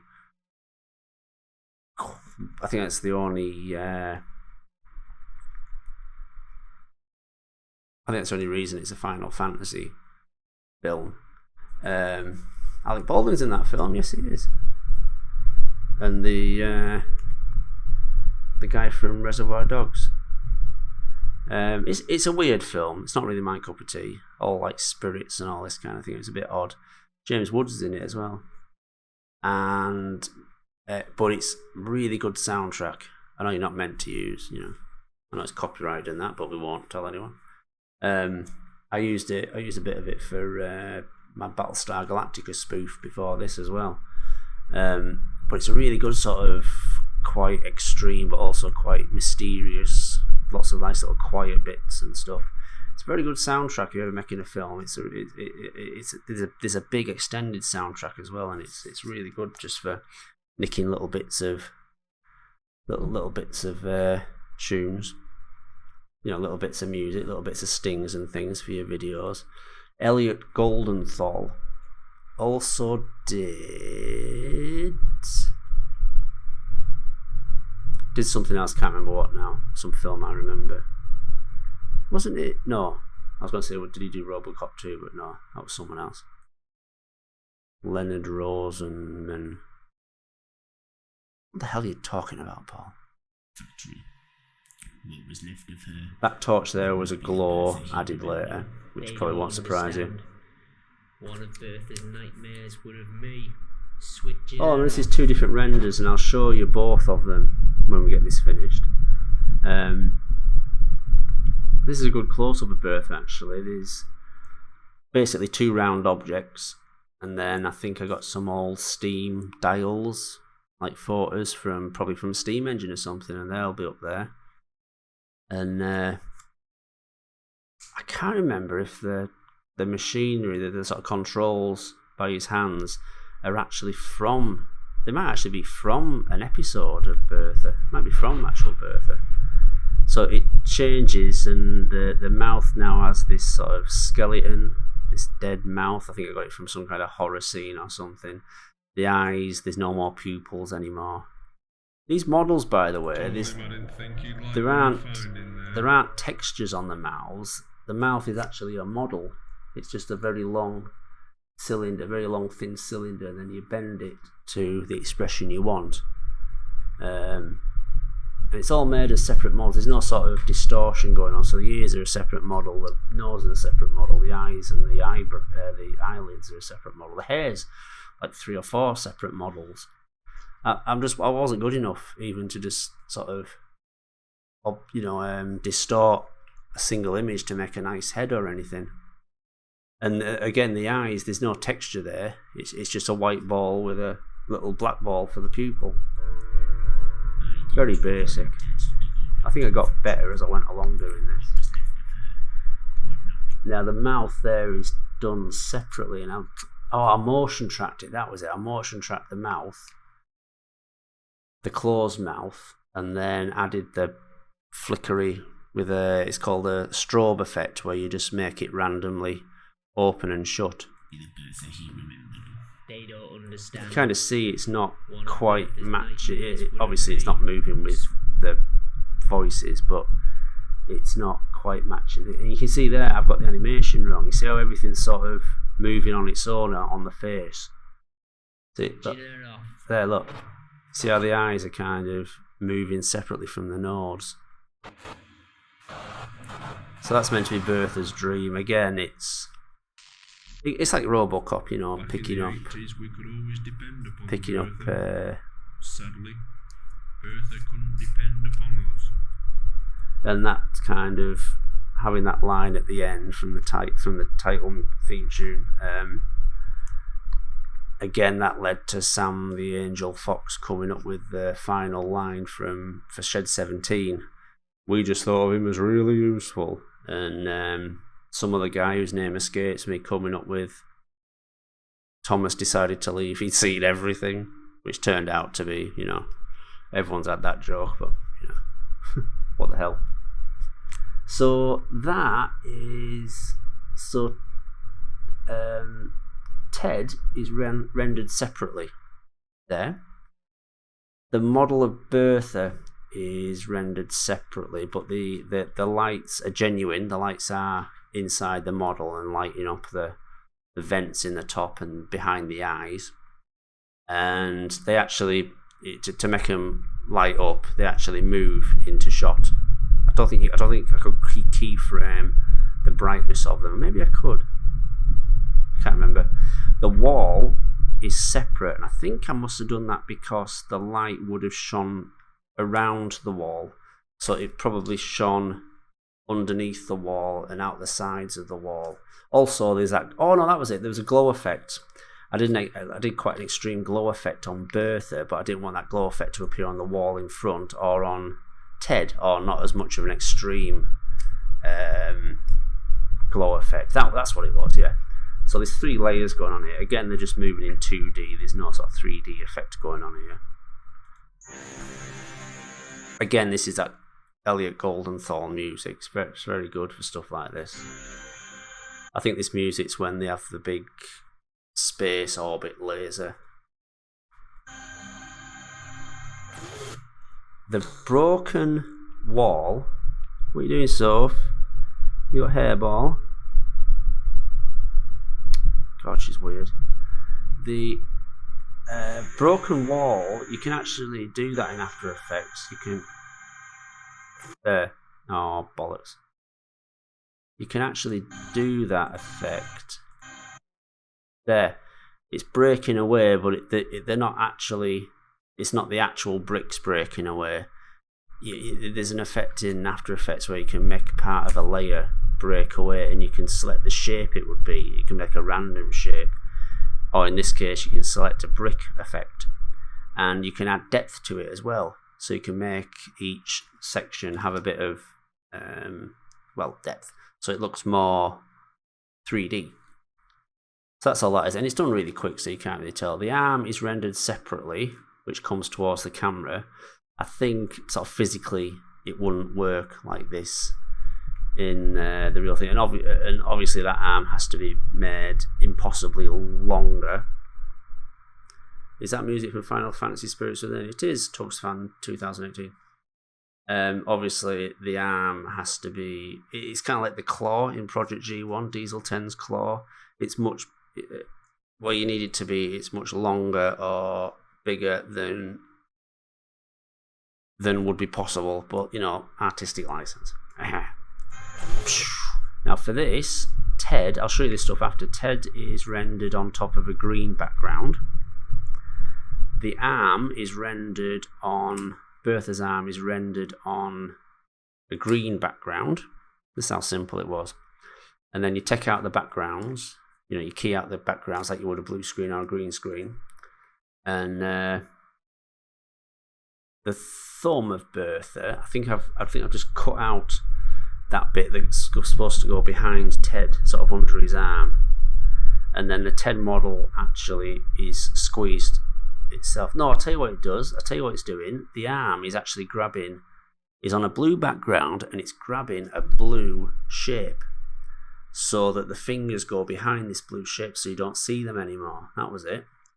Anyway, I've still got this stuff, which I'll let you have a look at. And then you add a bit of, I think the blood is actually already on Ted's face when he gets grabbed. Let's just see.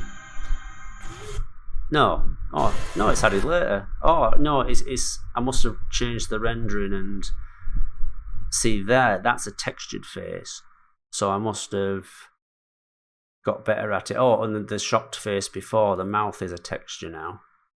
Actually, the face is a texture the whole time, but it's a very simple texture. It's just pink with a bit of red in the cheeks. And then Ted actually does get squashed, so there's a bit of distortion to his arms there. And he's shaking his head like crazy. That broken away wall there, that is actually done in a program in Bryce. I'm pretty sure this is all one shot, and it's real. Lots of smoke effects added, probably 3 or 4 smoke effects overlaid on it, but done sort of, they're not too heavy, The screaming sound, Gail Estrella asking, is me, and I'm going absolutely mental. I was like, Bertha, because we didn't have the cat then, she'd go mental. I'm rubbish though. If I try and do really loud voice and stuff, I really go for it and go mental, and then you hear it, and it's like it's rubbish. I just can't do shouty voices. I'd be terrible at being like a popular game streamer or anything, because I just don't have that sort of reaction. That's on a background, a wall image. That's just a picture of a wall in the background, and there's some distortion on the arm there, and the wobbly effect is done later, obviously, because you don't do wobbly camera effects while you film. I think I did it once or twice in Shed 17 and Project G1, just because I kind of had to do it to recreate the 3D properly, but in this it isn't. And then the fingers move in, and then the TED model is crushed. I think maybe they're separate. We'll find out later, because we'll play the footage. This is the same thing again from a different angle, and obviously we're adding the Cctv effect. Oh, here we go.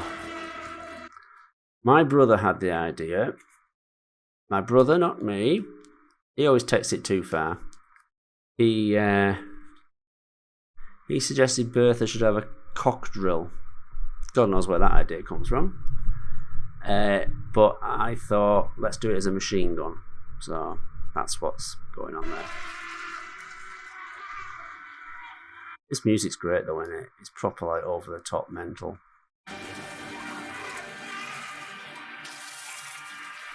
That ceiling is a bit of stock photo. It's not something I created. You can see how the wall goes all the way up there. I didn't make any roof. How was Ted still alive for interviews? No, Ted's been interviewed before he meets Bertha. It's kind of him talking about it, and that's why there's a camera there. I know it's breaking the documentary rules here, but there you go. So there's a bit of stock blood flying out of his mouth, and that might be distorted. I might have distorted the model later. I might have distorted the actual footage of the model later, rather than try to.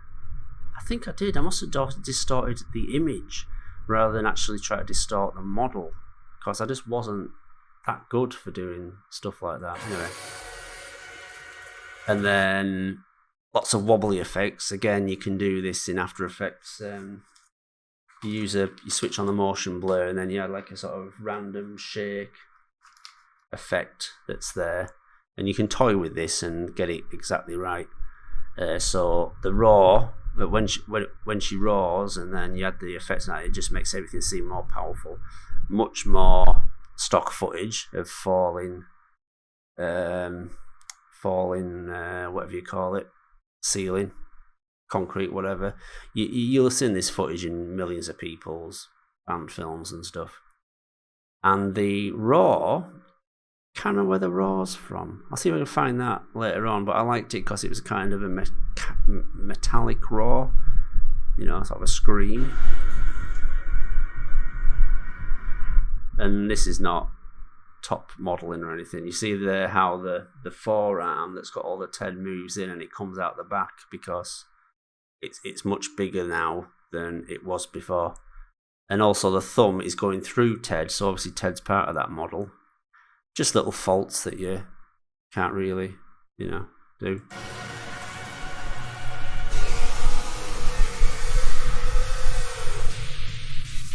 It was written by me, and this is all stock models. This was kind of like how I did This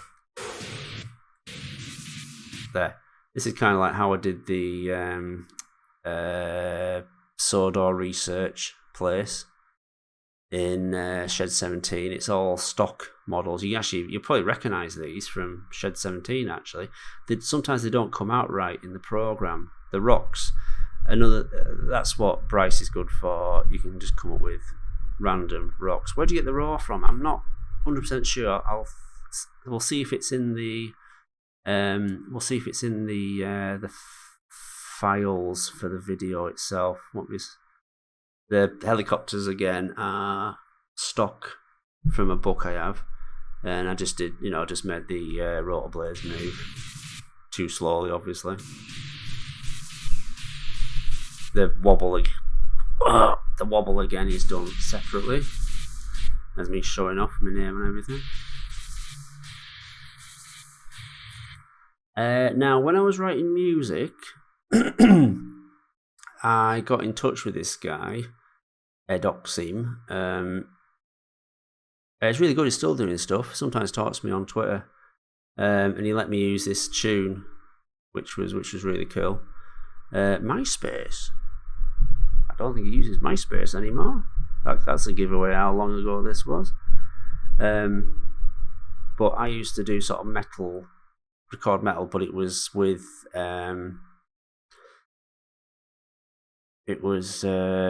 done on computers, so you could do like sort of more technical, more sort of synthetic stuff with it as well.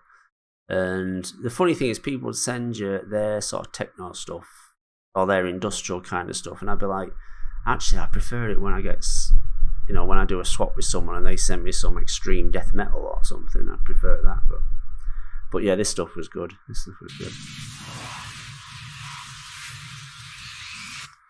That's kind of a simple pixel effect to create fire there. Not that, sorry, the fire coming out of the rockets. There you go. Very basic, that. That's stock again. Bertha's rendered separately with a background added later. So you can have explosions behind her and in front of her. And there's no way, God knows how that can destroy a helicopter because it's pointing downwards. There's the helicopter again. This time, more stock footage, little gun flashes and stuff going on. And something went wrong in After Effects. No, something went wrong in the 3D program, was it? The animated camera, I think, went a bit crazy, and it kind of tries to keep the movement smooth, and it goes all over the place. Or After Effects did, I can't remember. See there, everything goes off screen for a second. I ever would. That's funny now. Oh, this is the Cloverfield scene. So again, you're trying to nick something from other films. This is what I used to call my Return of the Jedi scene.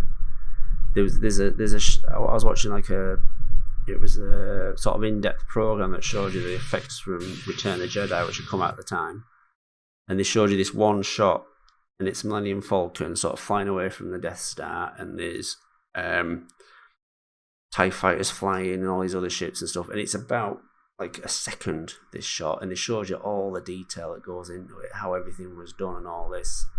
And this was kind of like, it doesn't look complicated now, but at the time this was a really big thing. All the buildings are rendered separate. There's obviously animated cameras in the program itself. The stealth bombers added later, that's just a photo I got. The bombs are done later in After Effects, they drop, but the buildings are real. I mean, the buildings are very simple models. They're just like big big boxes basically with skyscraper textures put on them. But it's all rendered separate, and then the helicopter rotor blades in the foreground, they're all added later. The inside of the helicopter is added later, and it's all got to match, It looks very basic, but at the time, this was like, holy shit. And it's meant to be the Cloverfield shot. The bomber blows up the monster, and then you think, yeah, it's defeated, and suddenly it jumps up, and there we go. So you can see the start of the helicopter there. You can see a bit of motion blur, which I added, which isn't good. I think maybe there's a bit of motion, well, same thing, a sort of directional blur going on there as well. But it's not that good. So, again, stock explosions. Some of these are good because they seem to show damage on the ground.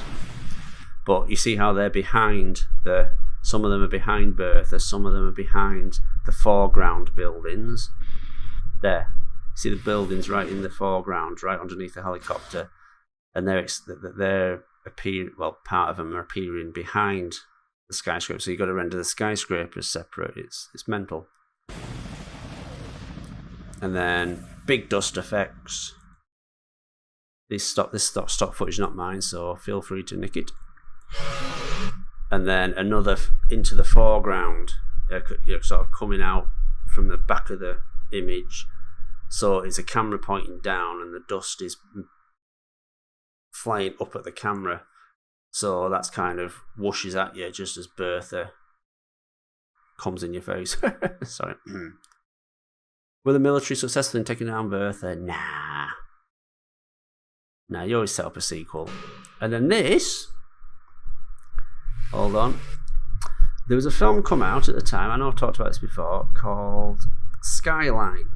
And it was like these arseholes are in a posh apartment, I think in Los Angeles, and aliens invade, and it's them kind of trying to avoid them and stuff. And this is the last thing I did, and I was like, oh, wouldn't it be really clever to get this shot from this trailer, which had been on TV and everything, and do it with Postman Pat, so you can see where I've tried to cut out, the actual footage from this, and just use the backdrop.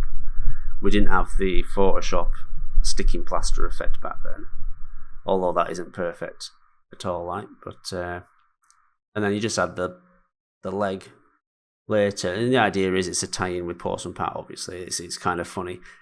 Unfortunately, the film wasn't very big, and it wasn't a very good film. I mean, it's quite impressive. I think what they do is the directors make them cheap because they're the guys that do all the effects. They went on to do Alien vs Predator. So what does that tell you? So there we go. And I don't think that's physically possible, because I think if you look at it, Pat's van is kind of still underneath the roof there. But anyway, what the hell. And this was supposed to start a craze. This was supposed to start a theme where there was always a different background. Did it for Dan Duke with the cast of Tomorrow's World, and I did it for Shed 17 with Boulder at the end. And you can see how the Venetian blind effect works much better in standard def. But that is Roy Kinnear, who was the voice, the narrator and the voiceovers for Bertha. Roy Kinnear was in two of my favourite films when I was a kid, The 3 and 4 Musketeers, which were done in the early 80s. They're, it's like Michael York and Oliver Reed and Richard Chamberlain. See you later, Leo Filmmaker 8. Say hello to 7, 6, 5 and 4. Don't like 2. And yeah, these films, 3 and 4 Musketeers, they were made by Alexander Solkind, who made Superman 1 and 2 and 3, which Superman's like my favourite film by a mile. But they did the same thing they did with Superman 1 and 2. They made them both at the same time, but for 3 and 4 Musketeers, they didn't tell the actors. They only paid the actors for one film. And then they found out they were actually making 2 films and took them to court and won. But the producers didn't have to pay out as much as they would have done for 2 films. They only paid them for 1. Anyway, I was a big fan of this when I was a kid, and then not long after, they made a threequel, which is another example of a bad threequel, The Return of the Musketeers, which actually coincidentally was on Film 4 the other day. Island of Sodor Films 2020 second channel. I have to go now, bye, see you now. What was I saying? And he was killed making it. He fell off a horse. And you can see in the film how they've kind of tried to keep him in the film by showing like the back of him, showing like stand-ins with the back of him and someone else doing the voiceover and stuff. It doesn't quite work. Bizarrely, I'm pretty sure they showed on the news him falling off the horse. They really had different ideas back then. It's like, oh yeah, let's just show a comedy actor dying, Whoa, that's fun. But yeah, very sad. And that's the end of Bertha. Now let's see. Let me just go through videos. Let's see what else we've got here. Bertha. So, yeah, these are shots done at the time. You can see the low res going on here. You can see the border around it because it's on it. Yeah, these is 576p, and then later re-rendered. Oh yeah, so this is the army arriving. This is before I reconverted it to really low quality. So I literally turned it into low quality footage. So here's some army footage. You see how, I mean, I know we're streaming here, so it's hard to tell, but this is like lower quality. Also, it's lower resolution as well. This is blown up, so it's lower resolution. We've got some. Oh, here we go. Yeah, so this is Roy without the computer screen back in the background. So that's separate because that's going to be overlaid later. And then this is the actual shot, you see. So do that, and then you add the Roy later. So we actually fade to the other shot of Roy. It kind of matched. It wasn't perfect. When is the next episode of Thomas PC Adventures? Couple of weeks, hopefully. Fingers crossed. Let's say definitely a couple of weeks. Oh, here we go. So that's Roy.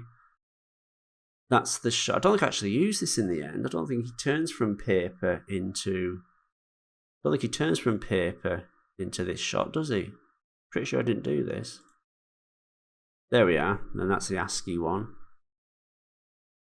Superimpose onto some... I must have got some a stock photo of old-fashioned green, the green printout paper, which some people still use. We've got a company at work that still use that. Oh, that's just that's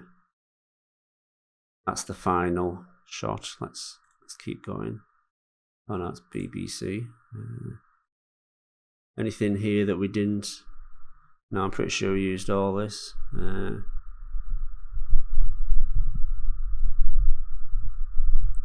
What has Roy to do with Bertha?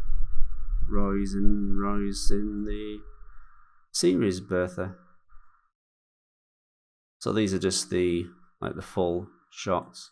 Oh, there we go. Now it's full screen. My media player not working properly. Okay, there's nothing here. Let's go through effects. So yeah, these are like the blue screen effects. So there you go. There's the army.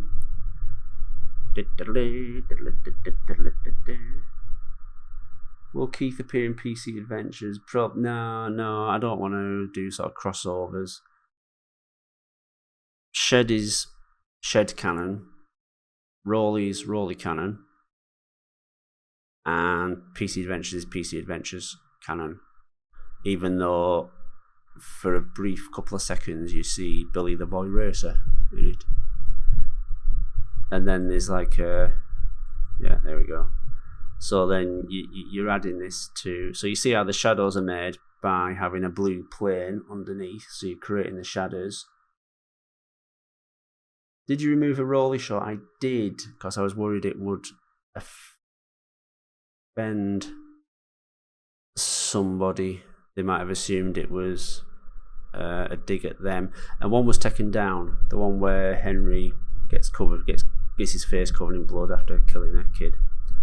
What fun movies we make. See how I couldn't get the wheels to move on that tank. Actually, I don't think the wheels are moving on any of them. Oh, maybe they are. No. Are they? No, I'm not that good.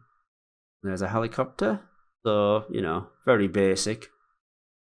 And then you cover up how basic it is with... Oh, did it blow up then? You cover up how basic it is with lots of wobble effects and glow and everything else. Oh yeah, that's right. Bryce had like an explode effect that would do that. And I think I got better at it later. You can make it spin and stuff.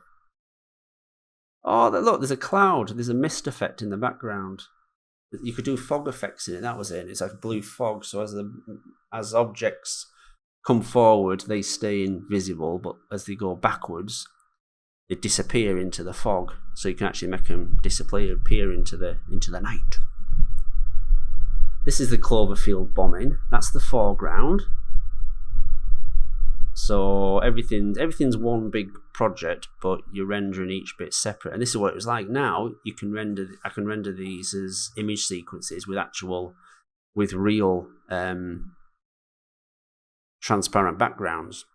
Makes it a lot easier, and there's no sort of blue screen leakage or anything going on. blue screen's hard to remove when you're making stuff in standard def, you know. So that's the shot there. You see how the lights are just shining. You can tell that's all one shot because the lights are shining from Bertha onto the skyscrapers. Never realised that before. Look, see how basic it is. The road markings are going through the skyscrapers, going underneath them. That's just laziness, really. I could have done a decent. How expensive was Bertha at the time? Bertha the model or both Bertha my video? Video, nothing, because I didn't really upgrade the computer for it. Shed 17 was about 500 because I updated the video. I updated the software. The software I'm talking about. I updated the PC, just to be able to handle it a bit better. But I mean, I upgraded it anyway for lots of videos. I just happened to be making Shed 17 at the time. Project G1 I didn't. My last PC setup I had for about 7 years. Never updated it. It was starting to show its age when I was trying to do some 4K footage for work. It started to really sort of crawl, and I thought, right, this is the excuse I need to upgrade. Why is that like that? Oh, I see, that's the foreground. Right, oh, sorry, yeah, that's the background. Oh, this is the shot where, so all this was wobbly and that, and there was a background added. Oh, look, the arm's wrong. See, look, I've got the motion wrong on the arm. There's also something weird going on there, because parts of that model are disappearing.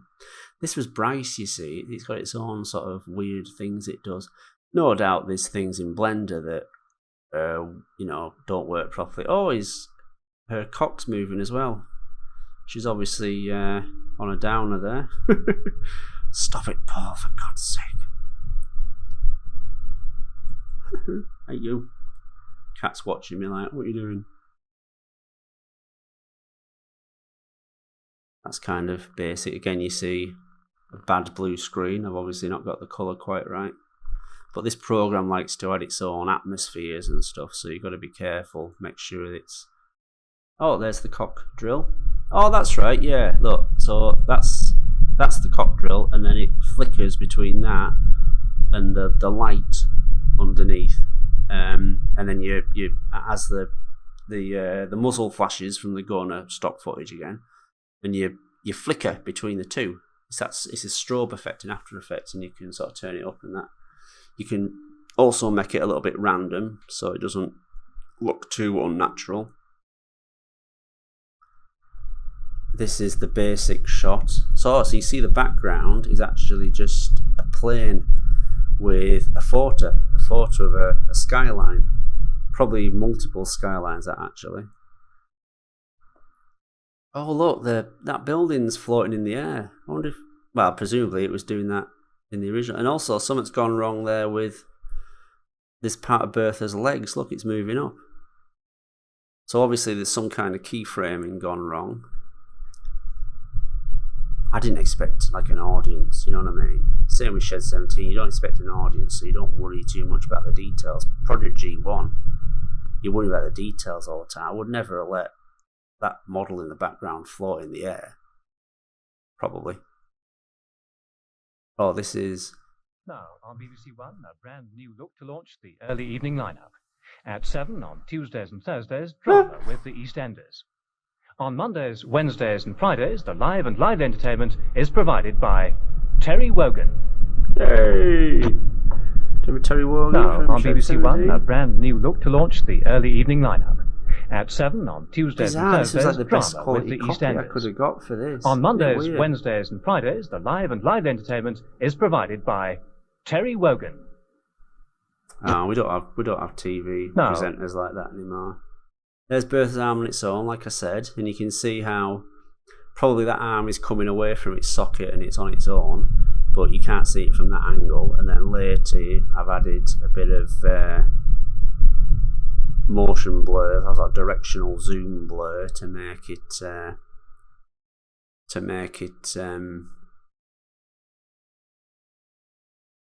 look as though it's coming at you, you know. And here it is. This is the dream sequence. So again, this is just inside the factory floor set. But you see how I've animated it wrong? The head, look, it's all sort of weird. It's all moving on its own. The eyes are too far to one side. The nose goes too far. And then it all sort of lines up for this. Even the pupils aren't right. It's like the pupils got bigger, but they're actually just moving out of the background pupils. And then this is the evil shot that we're cutting between.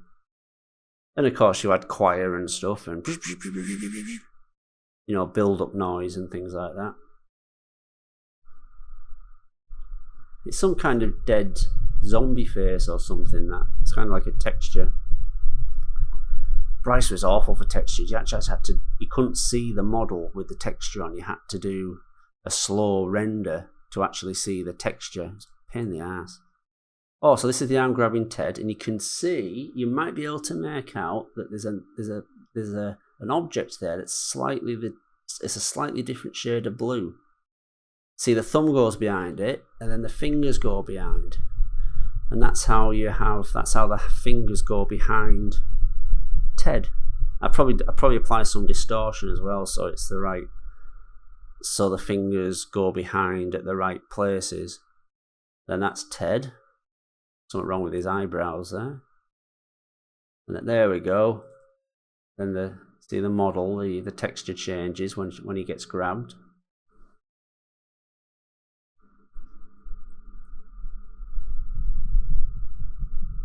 What's this here? Oh, so that's the basic model. I mean, that's the basic animation. There's no wobbly effect going on here. No camera shake or anything at that point. No stock smoke or anything. Although, like I say, this program lets you do fog and things like that. That motherboard actually might have been a photo I took of one of my old motherboards. And then again, this is basic. Yeah, you see how the arm doesn't go in properly. It's meant to be like a cylinder in another cylinder, but I've done it wrong. So I've animated the first two cylinders, but they don't go inside each other. That's why the cylinder comes out the back. Yeah. Oh look, the foot goes through Bertha as well. I'm terrible. And there's that's enough of that.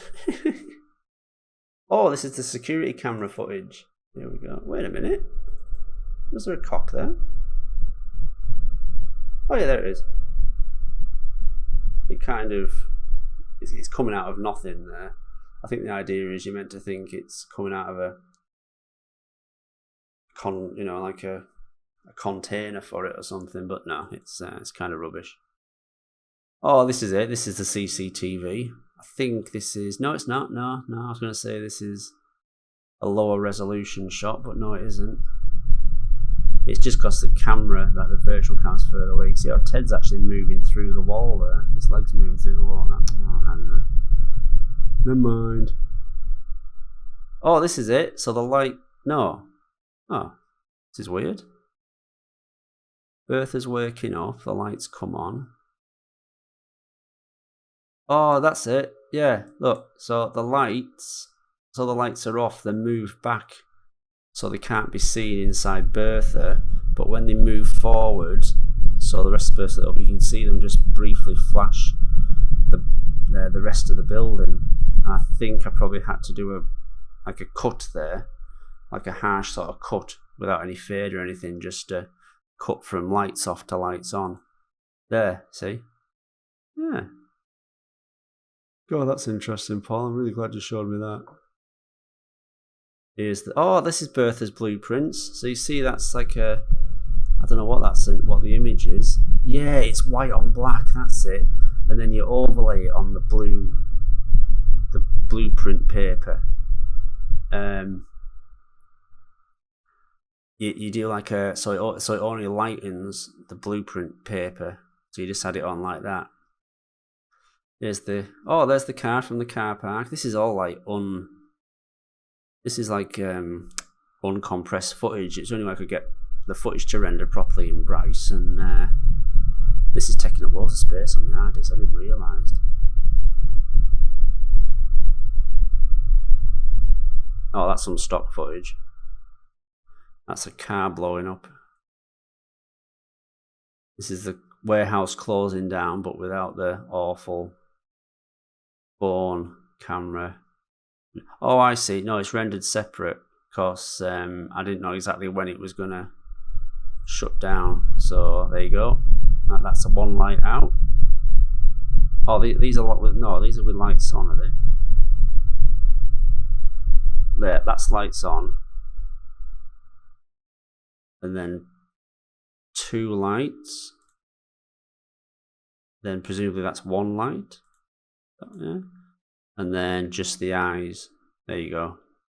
I'm pretty sure that was added, overlaid onto all of them with the little flashes, because her eyes always flashed in the series. What else have we got here? Bit more stock. Boom.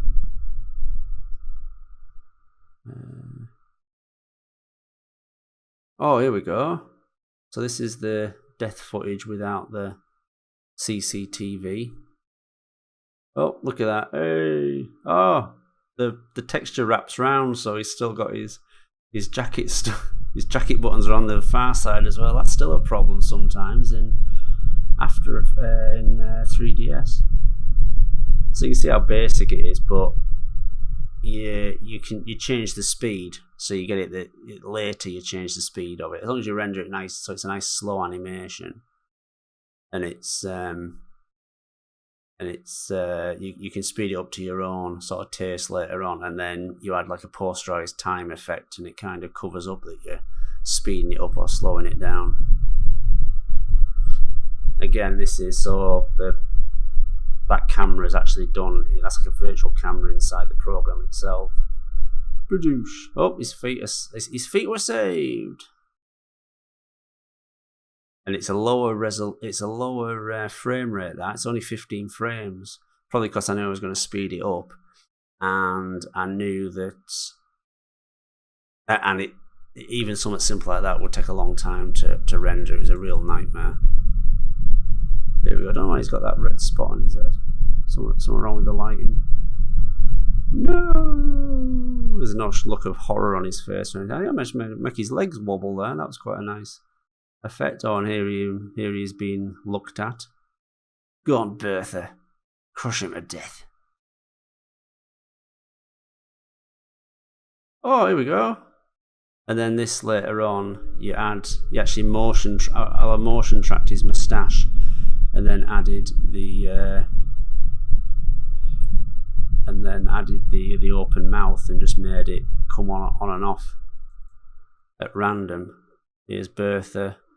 This probably had some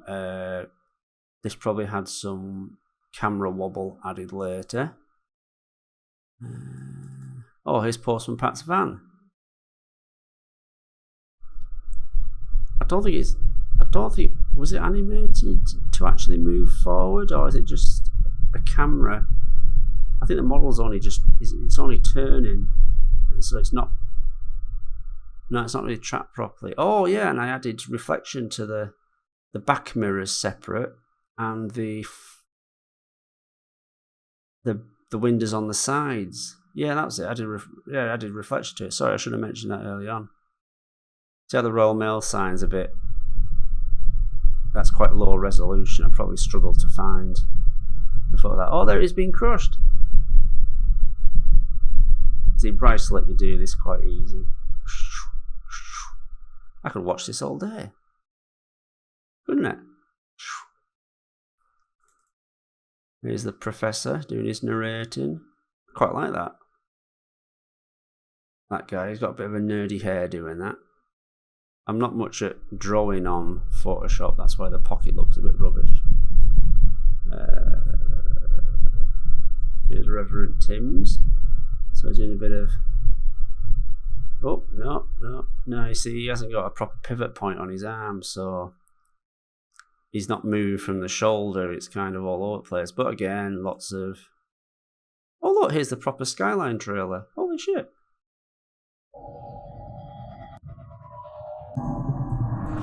What happened? I don't know why I kept it. Reports me.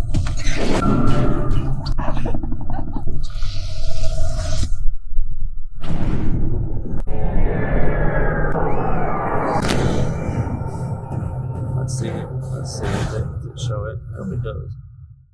No, where the hell is it? Once you look, crabs. Let's see, no.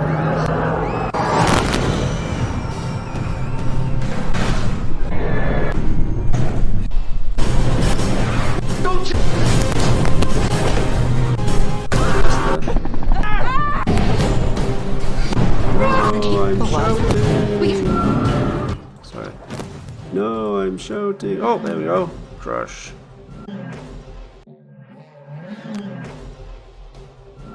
So that's what it's meant to be. Crush. Oh no, I'm the comedy guy from that series in America.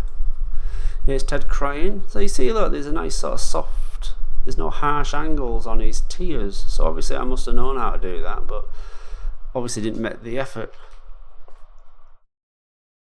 Ted looks around. Oh yeah, and then you can see there is a real lighting effect going on in there. Again, a green screen is so amateurish. I don't know why I didn't think of doing, like, you know, image sequences. Again, same thing. Then you add sort of a wobble, you know, a camera wobble to make it look like he's stepping, he's walking. Get out of the way, Sophie. Here it is a bit more. I think this is where Bertha. This is where Bertha. No, is this where he's talking? This is where he's narrating, I think. That's when he opens the door when he first goes in. Obviously, the torch isn't doing anything. That's him opening the second door, where the door opens and you see Ted's behind. Here he is screaming. So, you see there, rendered very slowly, and then you can speed it up yourself. I wonder if I rendered him. No, I didn't. So I could just do like back and forth with it, you know.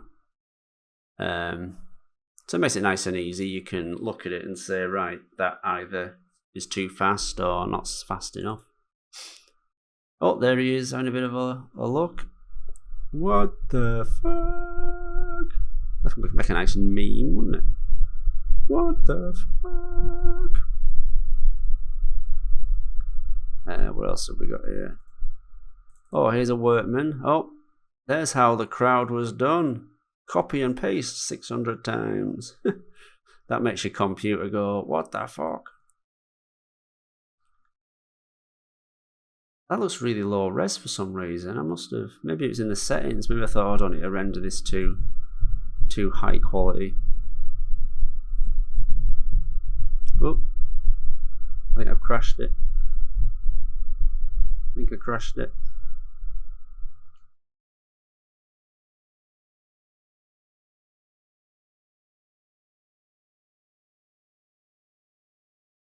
I've crashed it. Bollocks. Hold on. Let me try and fix it. Bloody crap. I still can't fucking fix Windows.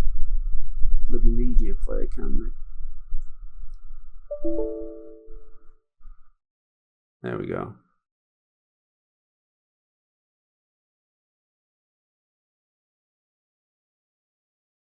Some people say you have a mind of your own. No, you don't. That's fucking bollocks. There we go. It's just the workman. I'm so excited, and I just can't hide it. It's raining men, workmen. Yeah.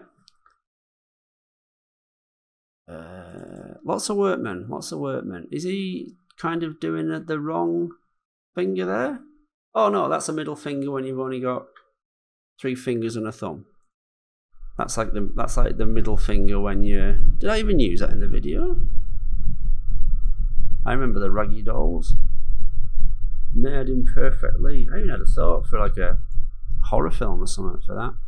Okay, that's all I've got then. So yeah, Ted having his head crushed must have been part of that animation before.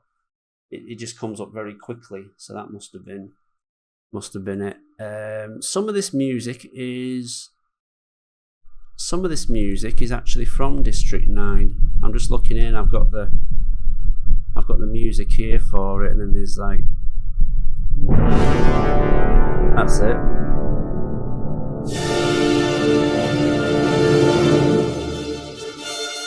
Shouldn't play it too long. I'll probably get you know, spotted on YouTube. But it's really good. It's Zeus Cannon, it's called, and it's by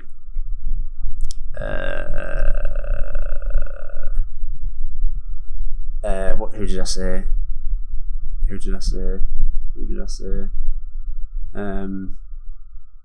Elliot Goldenthal did some other soundtracks, films I remember.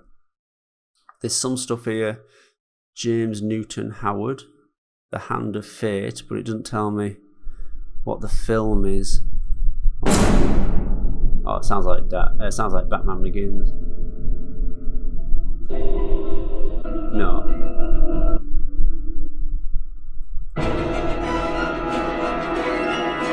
Oh, it's Signs, isn't it? That's Signs, that. Do you remember one of the last TGU's going, see you now, dude. One of the last streams and I was talking about found footage films, and I thought what would be a good idea is like say there's a alien invasion, but the whole thing's watched on news.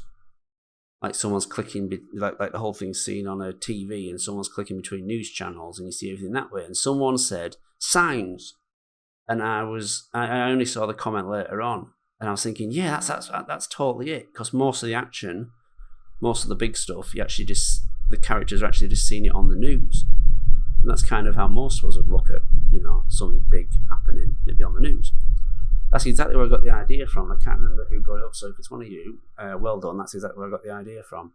There's also some music here from War of the Worlds, the Spielberg one.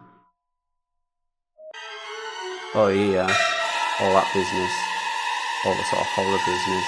That's what that is.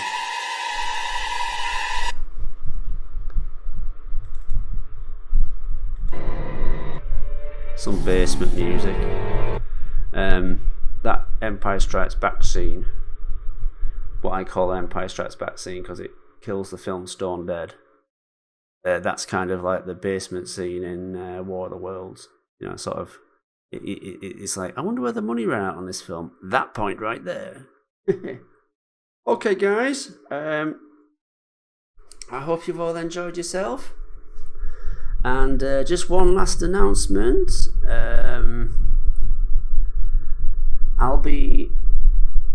I've got 18 new videos coming out soon and 3 new series. And I've bought the rights to other filmmakers' work. So TMTMR 2019 version, that'll be available. And it's all going to be available on my brand new premium subscription service. What? What's funny about that? What are you laughing about? What? Honestly, I don't know what you're all on about. I don't even get you. Right, good night, everybody.